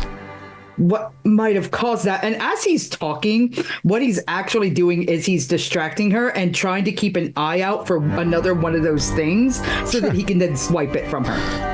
So I won't make you roll for this, but I will say is this. You don't see packages or anything, but you do see the flask that Mason dropped on the bathroom floor.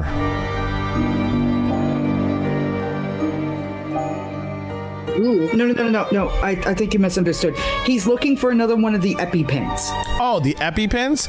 Oh, no, she took that, and that's in her bag. You won't find any more. But, however, what I said before still stands. You do see the flask on the bathroom floor. So what exactly caused that? And he goes and picks up the flask and gives it a sniff. I'm not gonna make you roll for this. You deal, Nate, with Scarlet. Often. You know the smell of Scarlet. This smells like a hint of Scarlet, but it's been tainted. It's been mixed with an unknown substance with whiskey. Never mind. I'm going to have words with Mason about using some other product than mine at another time. Okay. We're gonna go to Alice real quick. Alice, you just got shot. I remember. Yep. I'm glad you do. You just got shot.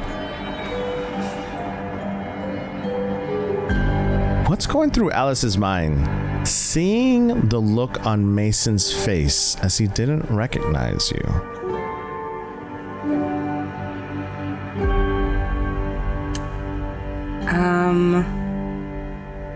I think given her past, specifically with Mason, it's almost like a she deserved it moment, and it's almost like a payback for the last time something similar happened. We won't dig into that. However, I will say you are pounding with a migraine. Yeah, that makes sense. This migraine is wicked. And the words that you hear as your head pounds is, "Let me go."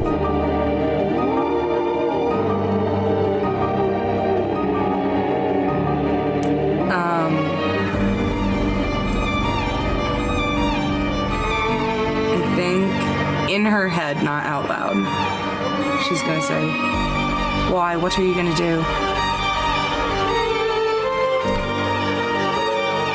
What is the response? I have to give that.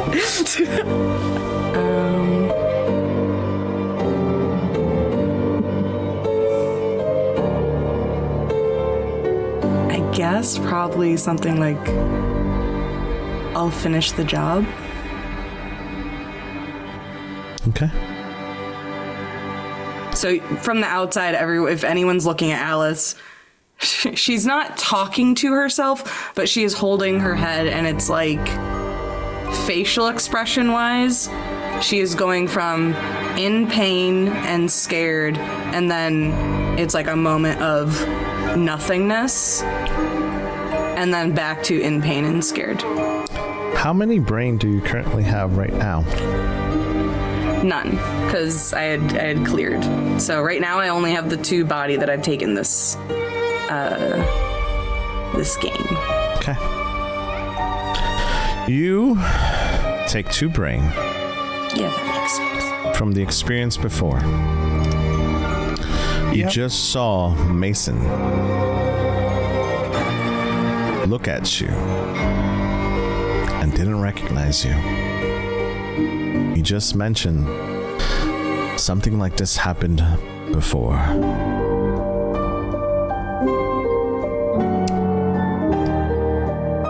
You fight off pretty strongly some memories I want you to roll a focus for me.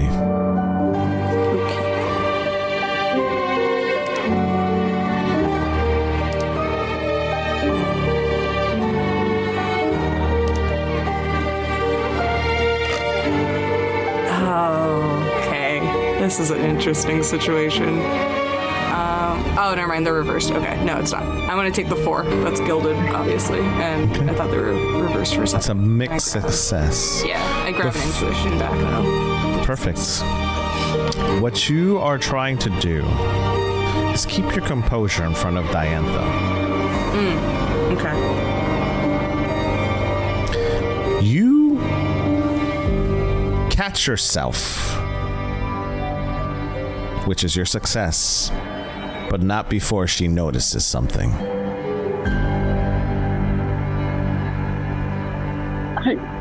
Are you all right?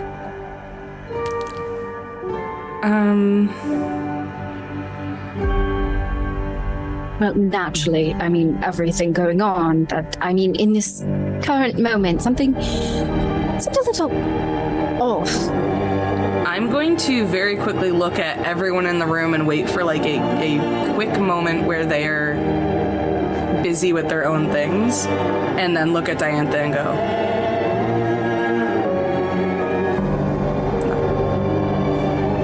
She's shaking her head for those who can't see. oh, sorry. Yeah. I'm shaking my head no, but like very slightly so that no one else notices. Can I help? I don't know. All right, well,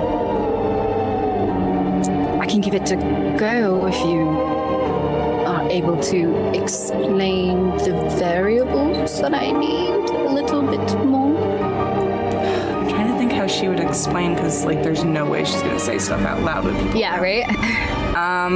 Do you have like a medical journal on you or something? Yeah, I have my medical bag, like my doctor gear and things like that. And so like at this point, Diantha would be probably like cleaning up since everybody's not actively bleeding. And so her bag will be right there, and she does have her journal there. Okay. Alice is gonna take the journal real quick and like scribble some stuff down.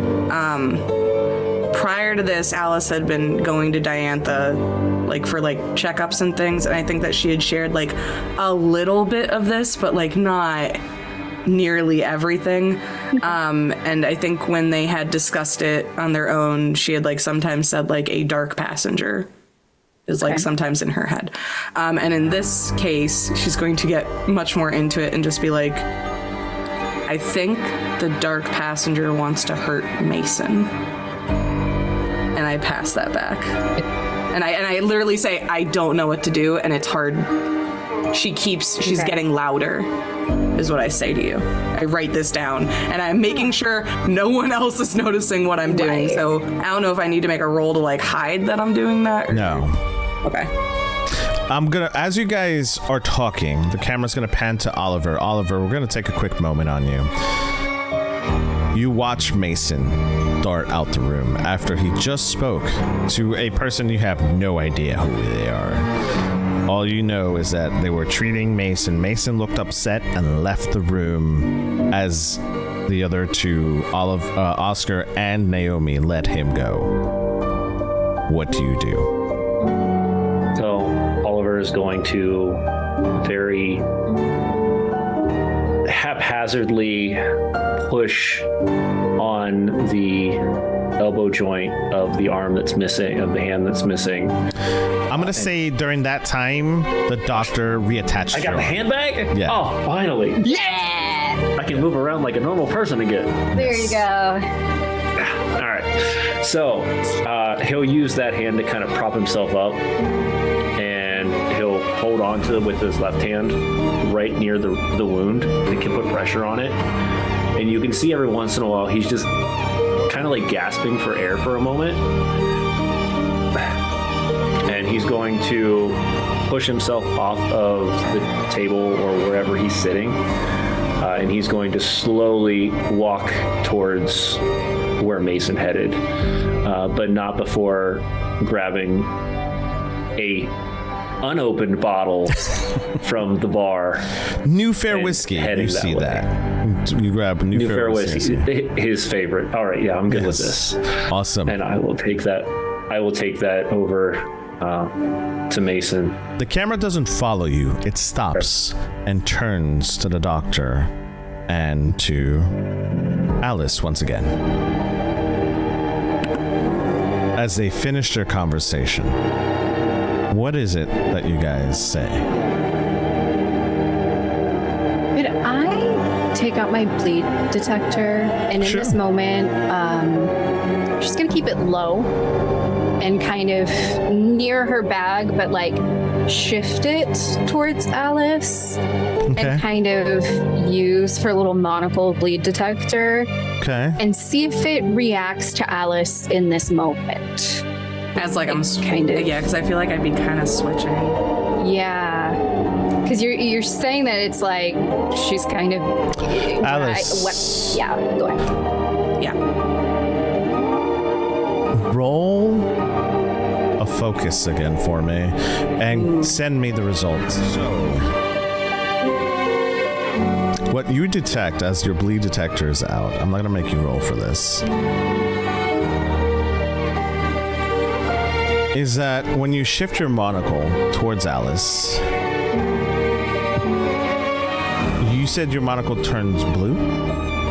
Yeah, just kind of like a bluish shifts color? The glass will shift.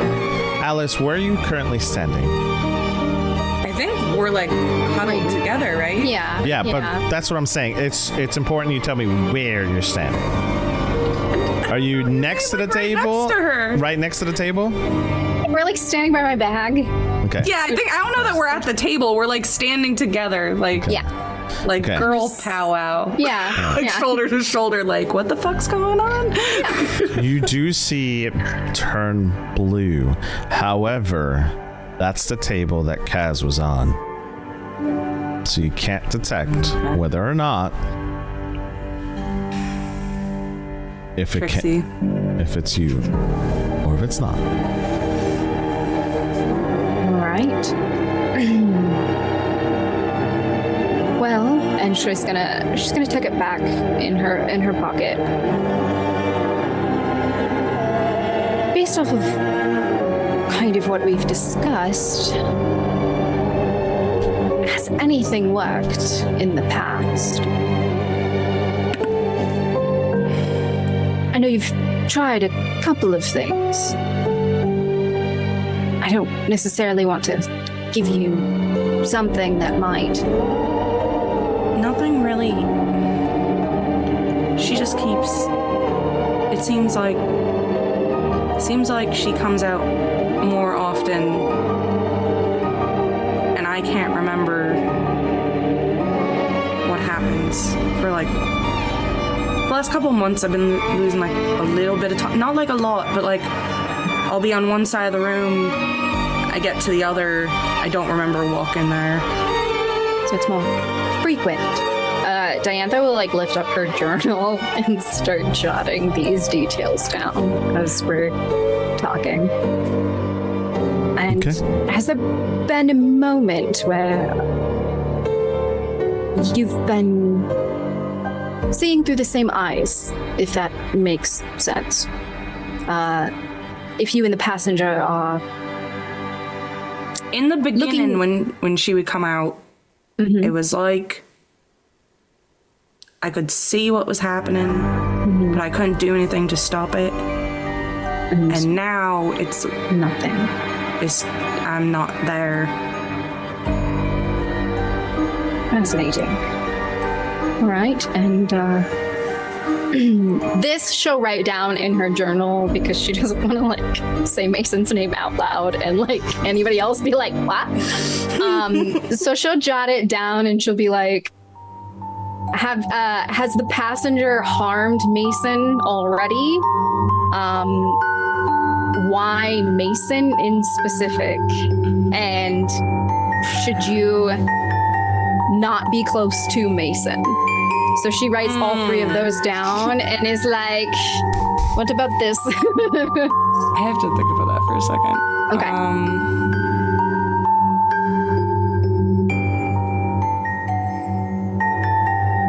because she's not fully, as you're kind of thinking about it, would Diantha have any context of what could possibly help Alice? Does she know of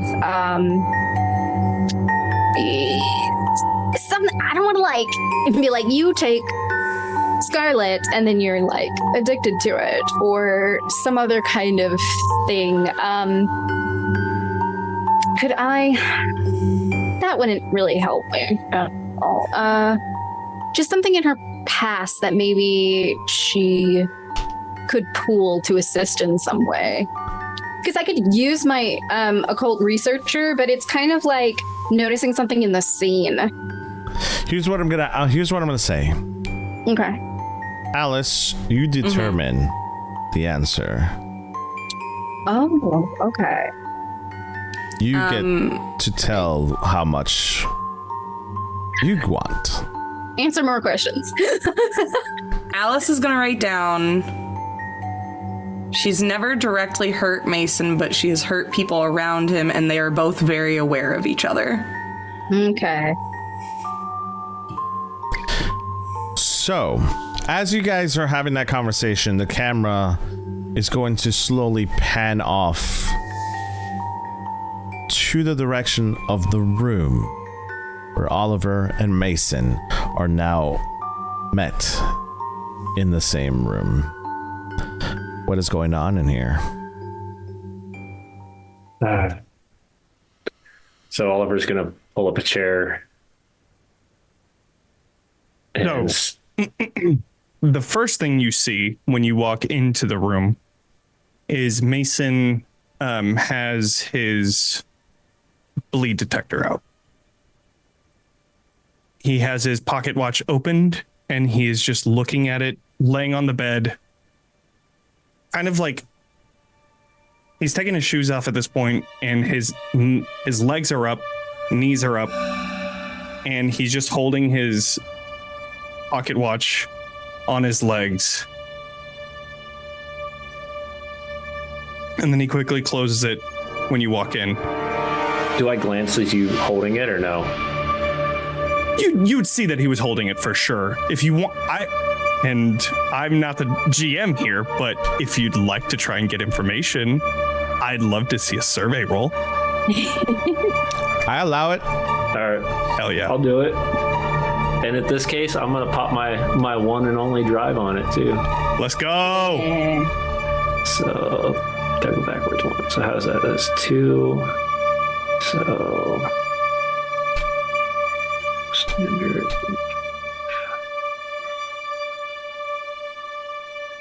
I got a 4. Okay. You see there's a picture in there. I can't tell what it is. You can't tell what it is. And then it closes. And then...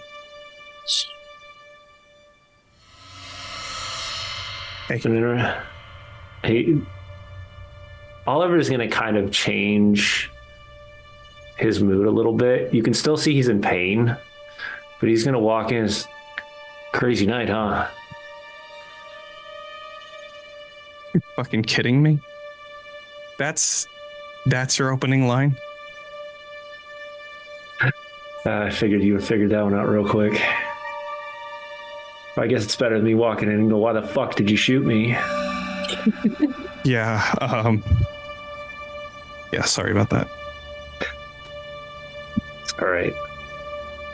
You were in your own mind space as far as I could tell.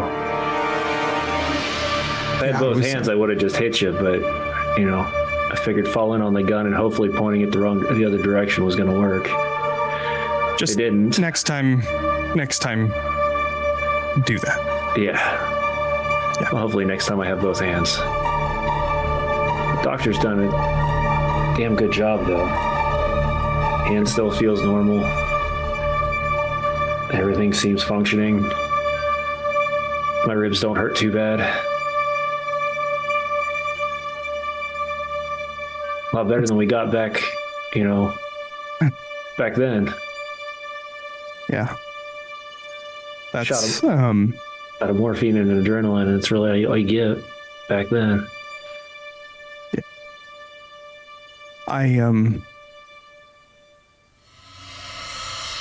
I don't know what happened. I just started saying things. What did you see? I went back to... Do you remember...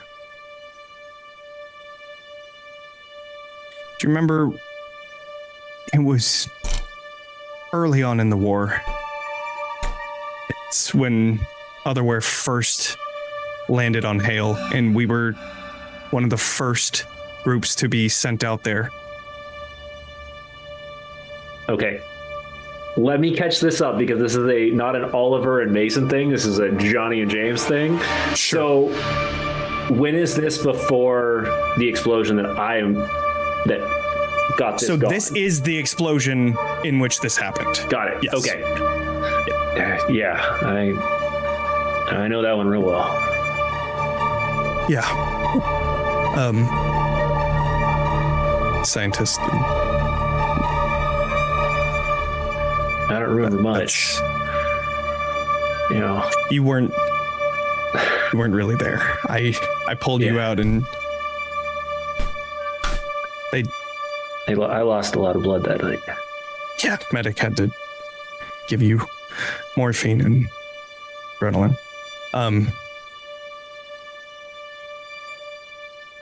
I experienced it all over again. The loss, the anger, fear.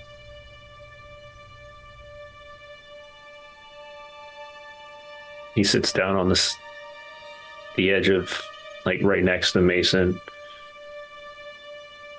We've been through a lot. It doesn't seem to be getting any better. Just getting worse. But, you know, at least, I mean, people we got around us are, in my opinion, a lot more talented than the ones we were dealing with down then. I'm going to ask you a question. You don't got to be honest with me if you don't want to, but something going on with that watch of yours?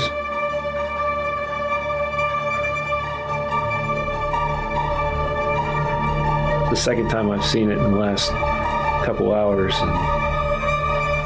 He pulls it out.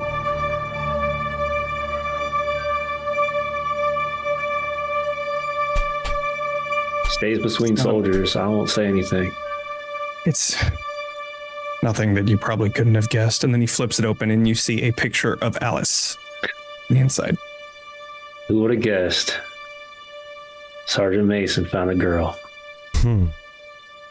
Lost the girl, too. I don't know about that one, bud. I think you still got a chance in the long run. You don't understand how complicated it is. And I don't mean complicated in a way of normal relationships. I mean this type of complicated.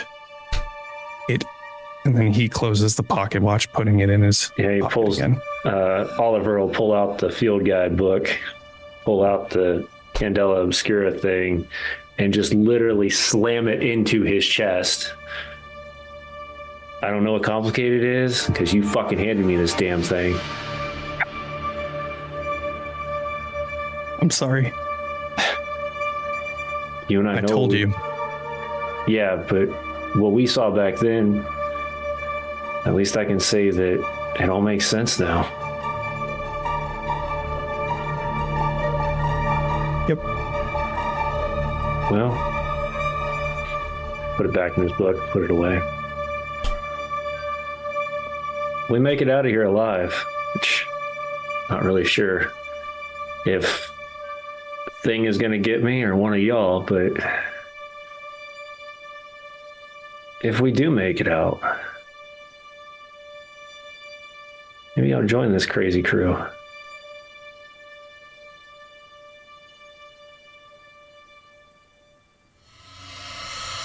Then you'll have I at think least you somebody, do well.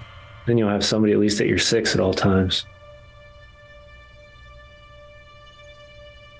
Because I don't see you going anywhere. I'm glad that you've found something.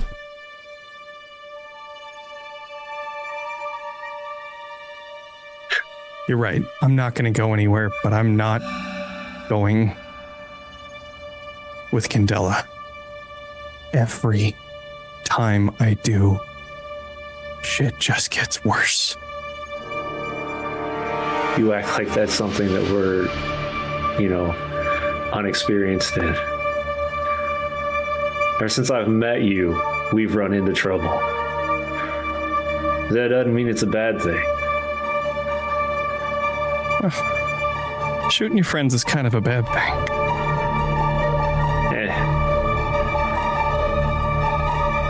Put it this way. You pulled me out of death once. Shooting me, mark that as a half. So, we're still not even. I still owe you.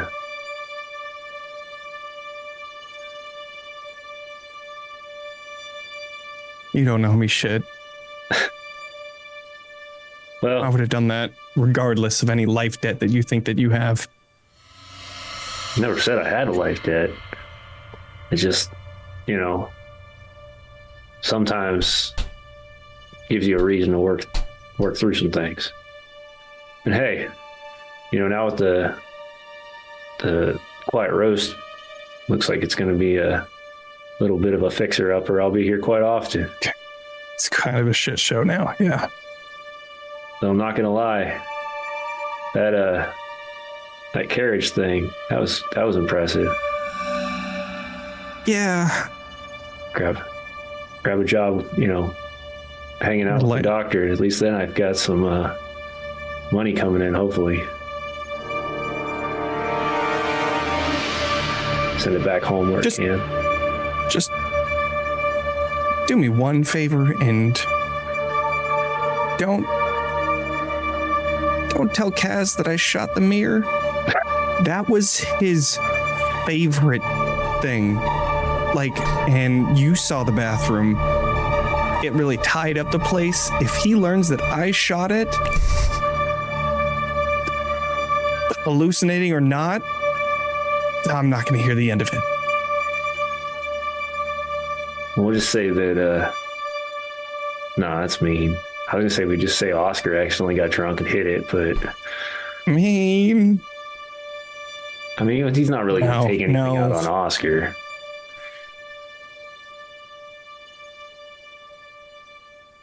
We'll think. We'll put it to the side and pick it up later. Come up with it on the fly if we have to. So you gonna make it? I'm sorry. Or am I By gonna the way, I pick don't you know up if I again? said that. Yeah, I've heard it.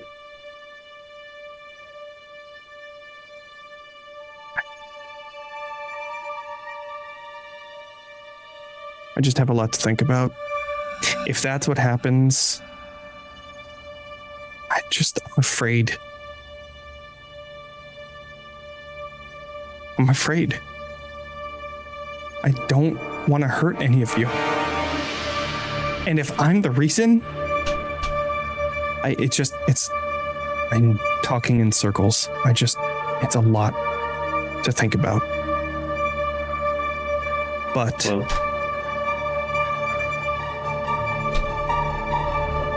I'm gonna finish this. Gonna see it to the end. Because whatever the fuck is making me do that, I'm gonna make sure it doesn't happen to anybody else. kind of looks down at his pouch. Take that out and kind of just crinkles it up. This way, Nate doesn't know that I did this. I'm pretty mad if I ruined his stuff. Wait, I don't think I know that yet. So he'll just I was in pain in the carriage, and Nate's got kind of apparently he's got a pretty good supply of this stuff. Yeah. He pats at his other pocket where he has a little sample. Yeah, hand it over.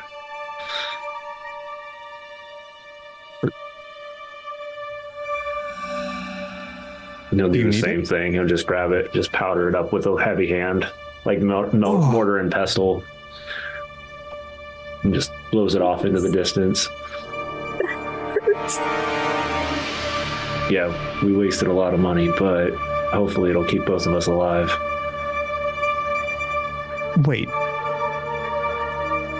Are you saying that it was that? I don't know. But fuck. All I've heard is that thing can make you see things, and what we've seen, I don't need to see that shit anymore. Yeah. Can I be honest? I was actually, depending on, what happened tonight, I was actually going to do it tonight because tonight has been extremely rough. Wait. Not his. Wait, you were going to propose? Oh, no. Fuck no. Okay, God, sorry. No. Jesus Christ. There's a weird feeling there. I just had to check it on it real quick. No, I was going to do some fucking Scarlet and get high as fuck. Yeah. Woo. That's probably not much better at this point, but just do me a favor. Stick to the stuff we know that works. And he hands him the bottle. Yeah. Yeah. Worked in the war. It'll work here. So, we watch this beautiful bromance happen. From the camera's point of view, I'm going to say a good 10 minutes pass as we watch Oliver and Mason in this room. Oliver, Mason, do you make your way back or do you stay in the room? I'll make sure that the two of us walk back. Even if he's kicking and screaming. I think Mason really just gets lost in talk. I imagine that Mason and Oliver just start talking about like things that happened in the war, what we've gone through, and just, oh, you remember this time and yada, yada, yada. Mason doesn't really think about going back. It's kind of like that repressed thing where he's like, a bunch of fucking shitty stuff just happened. And he's kind of lost in the conversation more than anything else. This seems to be the way that he's compressing. Mm-hmm. So I'll follow your lead on that one then.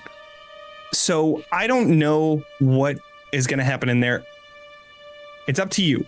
He's just talking, and I imagine that it's kind of back and forth thing. Mm-hmm. So I will leave that up to you because he is not going to go. If it's actual conversation back and forth, it's going to go for a while unless somebody wants to come interrupt it. Okay. At that point. Yeah. It is. We'll let that move the way it is, where something has to interrupt us in order for us to head back. Perfect. You guys stay in the room then. The camera pans to Nate. Nate, you just had a very in-depth conversation with Naomi. What's going through your head? Well, I wouldn't call that super in-depth. But Nate, after sniffing the flask, he closes it and puts it into his pocket before looking to Naomi. It's like, so that stabby thing that you did that made Mason see better. Can I have one? Not to use, but to keep on hand. She pats you on the head. You're a cute little thing, aren't you? No. No, you cannot have this. No. But it might be. No. We might need it on the field. No. Honey, you don't need that. I don't need it, no, but what if Mason gets like that again? You have a doctor on hand. I can speak to her later if she so chooses to do so. I'm not going to give you something. You act like I'm a bad person. I didn't say you were a bad person, honey. Then why wouldn't you give it to me? Because you don't need it. I don't need it, but somebody else might. No, honey. And she's going to, again, she sees your shirt keeps coming untucked and looks down at your waist. At this point, you don't have a belt, so she's going to look inside her purse and look for a piece of rope that she can wrap around your waist so that she can kind of cinch your clothing together so that your clothes stay nice and snug. Because she's a doctor, she likes her things pristine. She's got a little bit of OCD, so she's like, you need to look a little presentable. That's not presentable.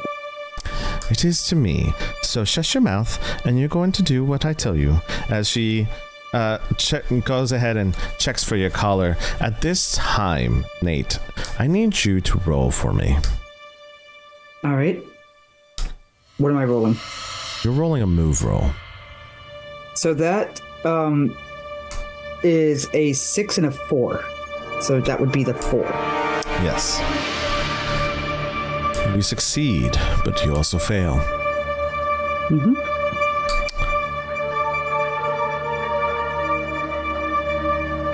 At this time,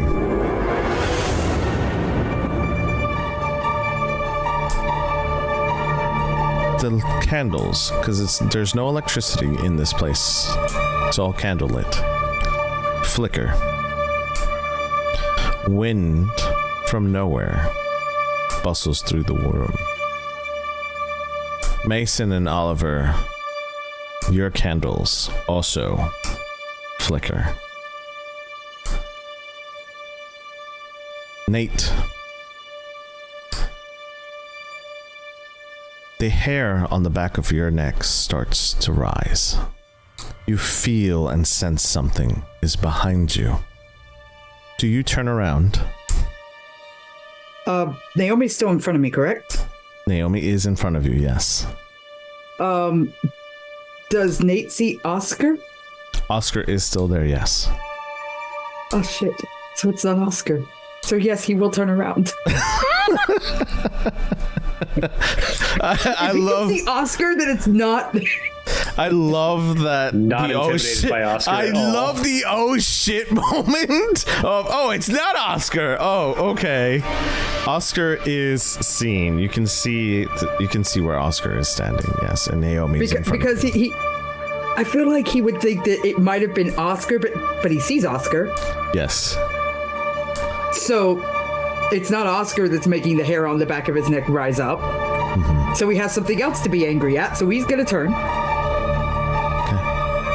And he has Mason's gun, and he has Mason's knife, and his hand is actually going to instinctively just go to his knife as he turns because he doesn't know what's behind him. Sure. Nate, you look at Naomi as she's looking straight at you. Her eyes get wide as she is shocked. You turn around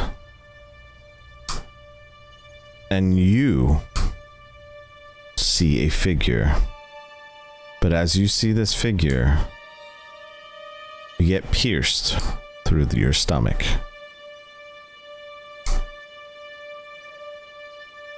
The candles go out. Nate, you moved. You rolled a move roll. You successfully grab your knife. The failure here is you didn't get out of the way before the thing pierced you. You're lifted now off the ground.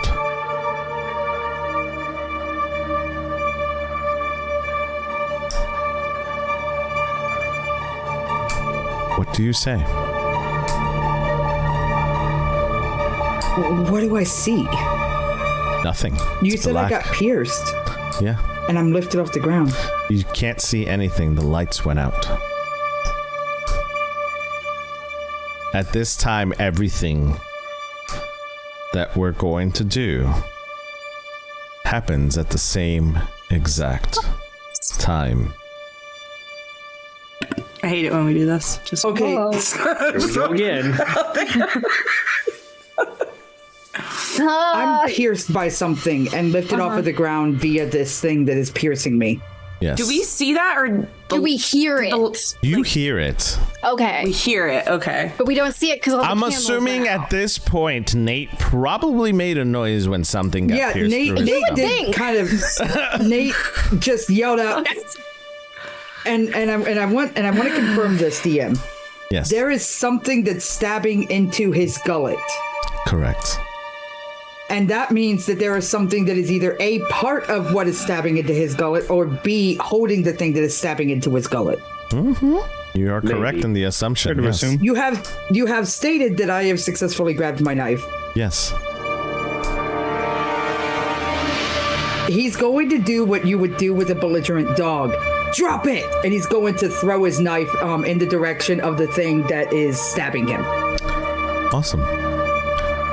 Go ahead and make a control move. Because you're trying to throw your knife. And I'm going to have you throw at a disadvantage because you're being stabbed. Okay. So that's a 3 and a 4. Okay, so you fail. What? As this thing picks you up, you take 2 bleed, or excuse me, not 2 bleed, 2 body. That's the scar. Oh, shoot. Nate passes out Everyone's getting scars. from the pain. Oh. But not before I yelled, drop it. Yeah. So we hear this, we just don't see whatever's going on. Correct, everything is dark now. Alice, Doctor, you are the closest besides Naomi. Cool. I can't see shit. So I'm going to fumble around in my medical bag to find a match. I'm Need to going make to, something- as your DM, remind you that Yes. you have something else in your hand because you're currently speaking to Alice. I have my journal in my hand. You also have something else. Oh, it's in my pocket. I put my bleed detector back in my pocket. Okay. That is all I will say. I'll take my Alice. bleed detector out. I'm not going to tell you what you're going to do. No, I'm taking the bleed detector out. It's just a sudden moment of inspiration. A sudden moment of inspiration. Nudge, nudge. Your bleed detector, yes. Yeah, because it goes a little, like the glass I goes a love little that bit blue, and it lights up a Everybody little. in chat is like, your bleed detector! That's so funny. Your bleed detector. You do notice it is bright blue. Alice. Awesome. Go like this. Does this make a light? We can see. Oh yeah, you could definitely see Okay, it. It's perfect. not bright enough to light the room. It's not that bright. We don't got like wizard's light going on over here. No. Lumos, good go. I was about to say Lumos. Grab my pen literally to do it too. Lumos. Alice, what do you do? I think Alice has been fighting this headache for a while now. And in this incredibly scary moment, she is going to completely let go. Take And, 2 brain. Okay. Oh, Ooh, I take a scar then. Am I Yes. passing you out? guys! No, you do not. I'm letting the other thing take over. Yes. Okay. Yeah, because you already That's took the worse. 2 brain from. It gets from even the brighter. whole thing. I guess no one really sees Alice in this moment No. because it's dark. That's correct. but they would hear like some footsteps over to where Nate is. Yes. And then I'm going to use speak their language and say, dear, put the ant down. Can't we talk about this outside? The camera cuts to Oliver and Mason. Oh, fuck. What the fuck happened? You're just vibing, having a couple of drinks. Yeah. We are. Mason immediately just gets the fuck up and runs over. Yeah. He doesn't have any shoes or nothing. You've got- He's running over there. You've got literally, bad boys, the two cops running out the door. Like, I'm drawing a weapon as we're speaking. All right. Who is Martin Lawrence? I need to know. So, question, is the candle still lit?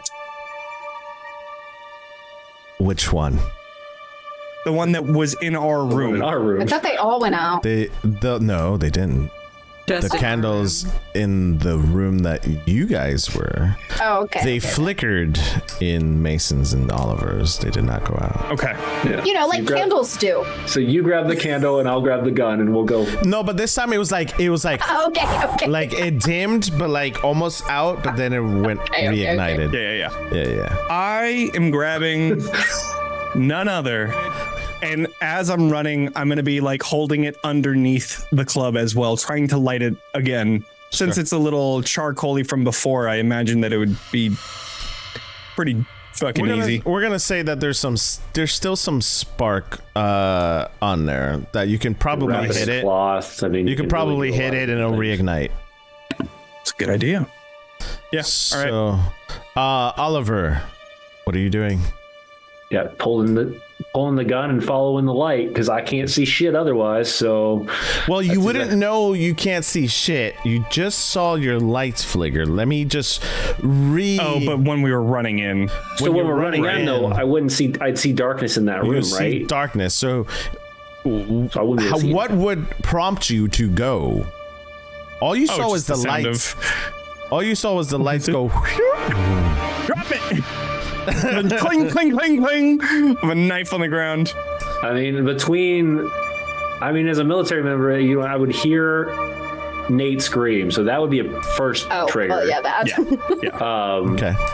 And then as the lights go like this and then back, and then they don't come back in the other room, that's like trigger number 2. So I'm going in that room. All right. Perfect. When we get in there, Sure. I'm hoping that I have fire enough to maybe, I have the candle and now once I run in there, I have the candle that's lit. I have the mahogany club that is like turning into a torch at the moment. If I'm able to see this thing, I'm going to look over to Oliver and say, is this real? Oliver. What do I see? The torch lights up the room. What you see is darkness in front of you. You see a black outline with your friend lift up in the air. Naomi standing next to Nate. And Oscar a couple feet back.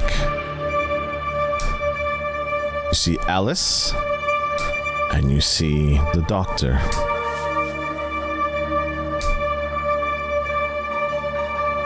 What is your response? Yep, it's definitely fucking real. All right. Running in. Okay. So I'm going to.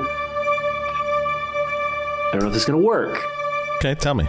My thought process is I'm going to fire a shot off to do nothing more than hopefully scare the creature. Sure. It might not work, but loud noises can do things like that. So he's not going to fire at anybody. He's going to more fire up, like outside of the range of the silhouette. Hopefully releasing Nate and then giving Mason the opportunity to hit it with fire. Sure. And that's where we're going to leave it for tonight. Yep. At least we didn't leave it with Nate getting stabbed only. Like, Yeah, I really thought that was gonna happen. I was gonna lose my mind. No, I needed to know what you guys were going to do. So, that is where we're going to leave it for tonight. As we always do.